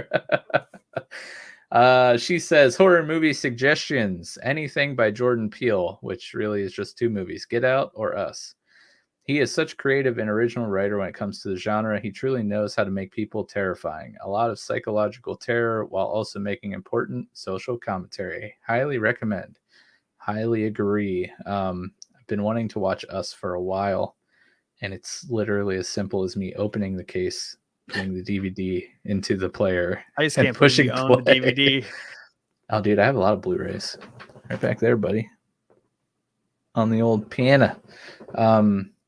She says, then number 2, if you're looking for a good zombie flick, my favorite is Train to Busan, another movie that I really want to watch. Warning, lots of gore. But it has such a good storyline, and the suspense and tension are so well done. Number 3, if you're looking for a mind trip, I will not say that word on the show, Bianca. Come on now. Midsummer is that I truly felt disturbed after watching it in theaters watching it in theaters the first time. It's bizarre and uncomfortable, but you also can't look away. One of my favorite movies. Hard agree again, like I'm agreeing with everything you're saying. Midsummer is a hard movie for me to describe to people because, like you said, it's not scary, but it just makes you feel. It's super unsettling, and like you said, cannot stop looking away, even though a lot of times I'm like so stressed out, I just want to not watch what's going on the screen, but I can't help it. Number 4, Hush is a really good intrusion horror, very suspenseful and creative in regards to how the main character overcomes her handicap of deafness. Hush, Mike Flanagan work, I think, right? It is, yep. That also has Bev, and it also has his wife. And it also has a book with the name Midnight Mass in it. So if we do watch that, we'd have to definitely keep our eye out for the book. The Descent. Oh, wait, I skipped one. Number 5, another good suspenseful intrusion horror is Don't Breathe. The antagonist is actually the one whose house has been broken into. Trigger warning, rape. The main characters think they have the upper hand on the homeowner, who is blind, but soon find out otherwise. Number 6, The Descent. This is like the 17th person who's recommended The Descent. It's a very good and scary creature feature that takes off almost immediately. Absolutely made me feel claustrophobic the entire time, though. Number 7, favorite horror comedy is hands down Shaun of the Dead, but Army of Darkness, part of the Evil Dead franchise, isn't too far behind. Both absolutely hilarious and just overall good movies. Agree. And number 8, my all-time favorite classic horror is The Exorcist. If you haven't watched it, what are you even doing? I don't know what I'm doing. You haven't seen it? Those are the ones that freak me out. Oh, yeah, so, too close to home. Too close to home. I feel like I could talk horror forever. These are just some of my recommendations. I tend to watch disturbing, scary movies, so I keep my recommendations to ones that maybe most people could handle. Appreciate that. I then asked her what the most disturbing movie she has seen, no holding back. She said, probably I Spit on Your Grave, trigger warning, really graphic rape scenes, but probably one of the best revenge horrors I've seen. She also said, when The Human Centipede first came out, it also effed me up pretty good. The whole 100% medically accurate thing really bothered me. But like pretty much everyone has seen that by now. And then the one and only Cozy Contagion.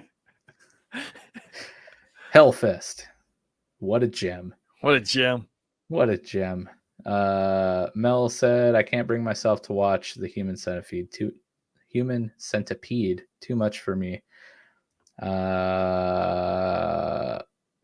Bianca says, I definitely haven't sought it out since I saw it the first time. It was just gross.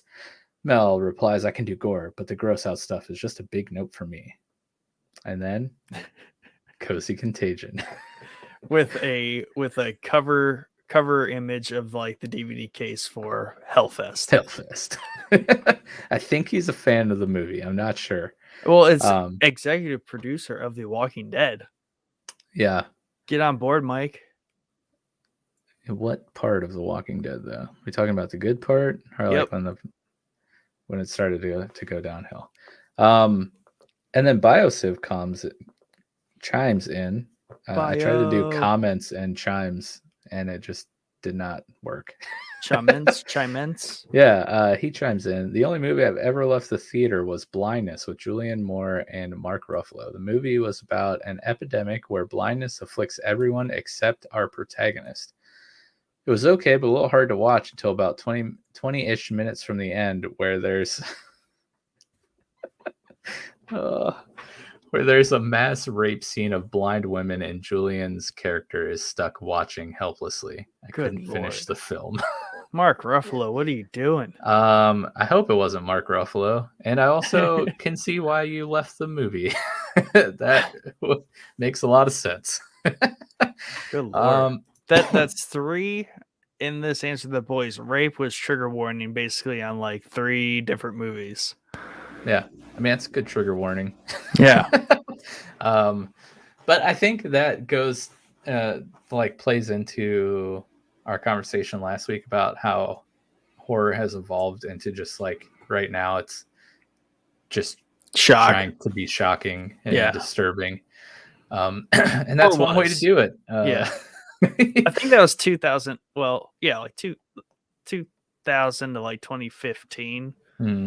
That's like definitely a trend. Still is, of course, but I think in the past like 5 years, definitely the more storytelling, Jordan Peele type stuff, right?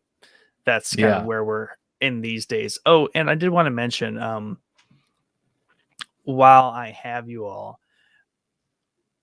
Aaron and I also watched The Invisible Man with Elizabeth Moss from Handmaid's Tale.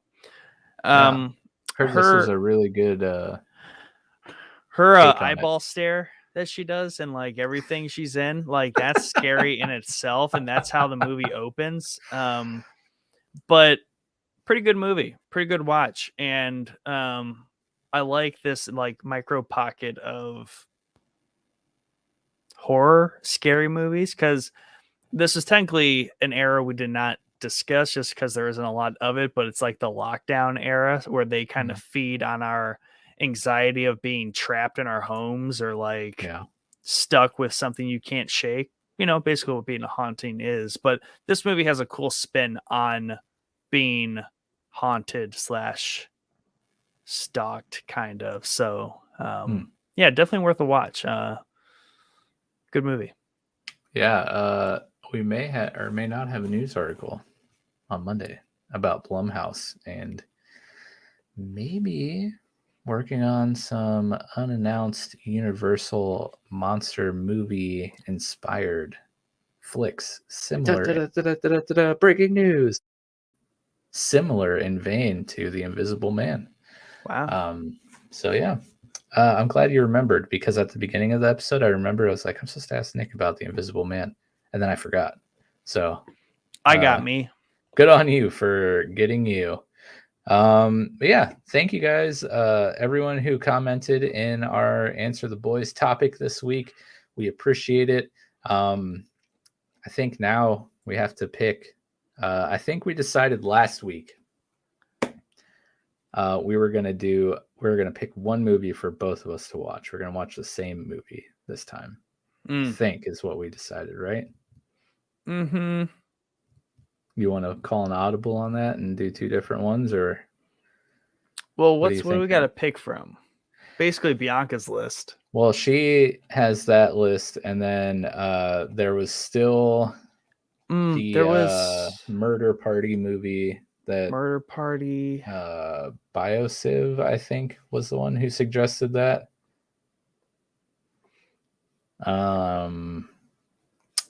There's this one movie that one person keeps suggesting. It's called Hellfest. I think it's on Netflix. All right, so wait. I think I could do two. Two?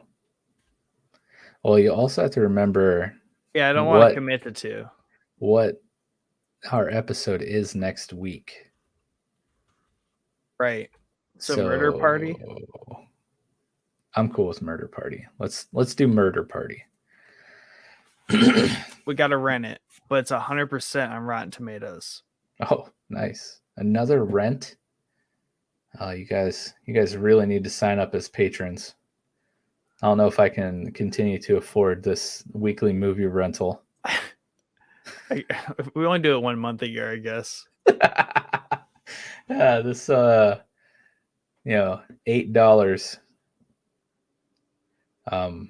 It's 100% fresh with 6 reviews, but an audience score is 57% with 2,500. Classic Rotten Tomatoes. This site's so busted. I know, it's literally the worst. But yeah, I think that about wraps up our episode tonight. Sweet. So we have next week we will kick off our episode reviewing Murder Party, which Nick and I will both be watching. And yeah, this was our deep dive into Midnight Mass, which really turned out to just be a deep dive into the characters of Midnight Mass. That's what it's all about. I think that's what Midnight Mass is all about.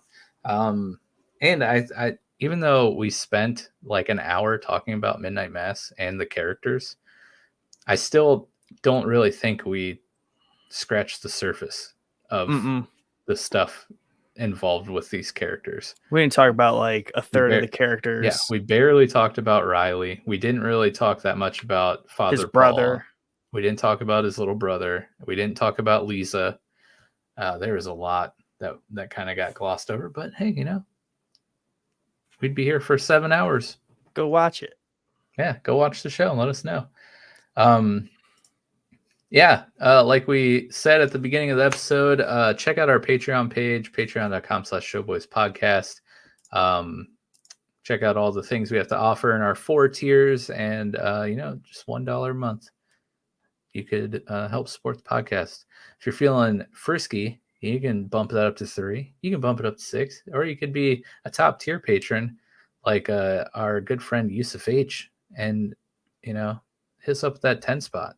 I just want to say the tier 4 $10 patron spot is basically one movie ticket a month, and we all know no one except Mike goes to the movies alone, so it's half. It's like a third of a trip to the movies. That's like a month.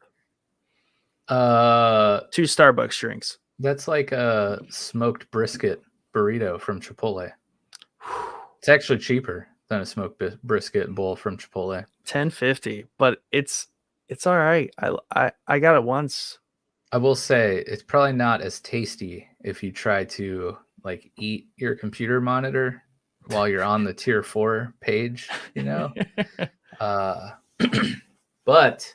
that burrito is not gonna get you access to exclusive Stonk Boys content. Ooh. But yeah, I mean, perks will range anywhere from, getting to suggest or recommend episode topics to exclusive access to certain areas of Discord to maybe even having an appearance on an episode of Showboys yourself. And we can't forget about the Patreon exclusive bonus episodes that you'll get. Like we have one coming up here Monday. That's right. The very own Nick and Chad will be diving deep into a little game that they haven't spoken about at all on the podcast before. So yeah, just a few things to keep in mind. If you're not in a spot financially to be able to do that, that's just fine. We're just glad that you're watching or listening. Make sure you subscribe here to Showboys Podcast YouTube channel, subscribe to Showboys Gaming YouTube channel, and make sure you check out Couple Conversations tomorrow night, 8:30 p.m. Eastern. We will be chatting with Nick and Aaron, and it will be a fun time. You got anything else before we get out of here? I don't think so. All right. Well, we will see you tomorrow, hopefully. And until then, enjoy our little theme song. Have a wonderful evening.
Dude, I will say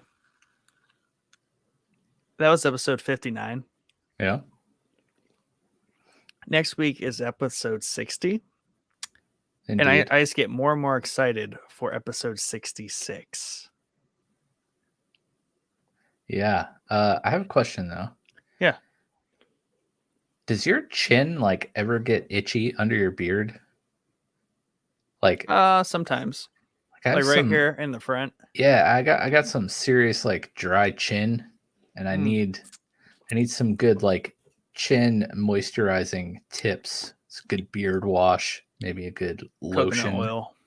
Coconut oil, yeah. If you have the proper skin for it, my skin just absorbs and becomes one with it. Other people it just sits on top and it's just grease. So you look like old Pat Bateman there. Yeah. You have to have the right skin for the coconut oil, but it's a game changer if you can.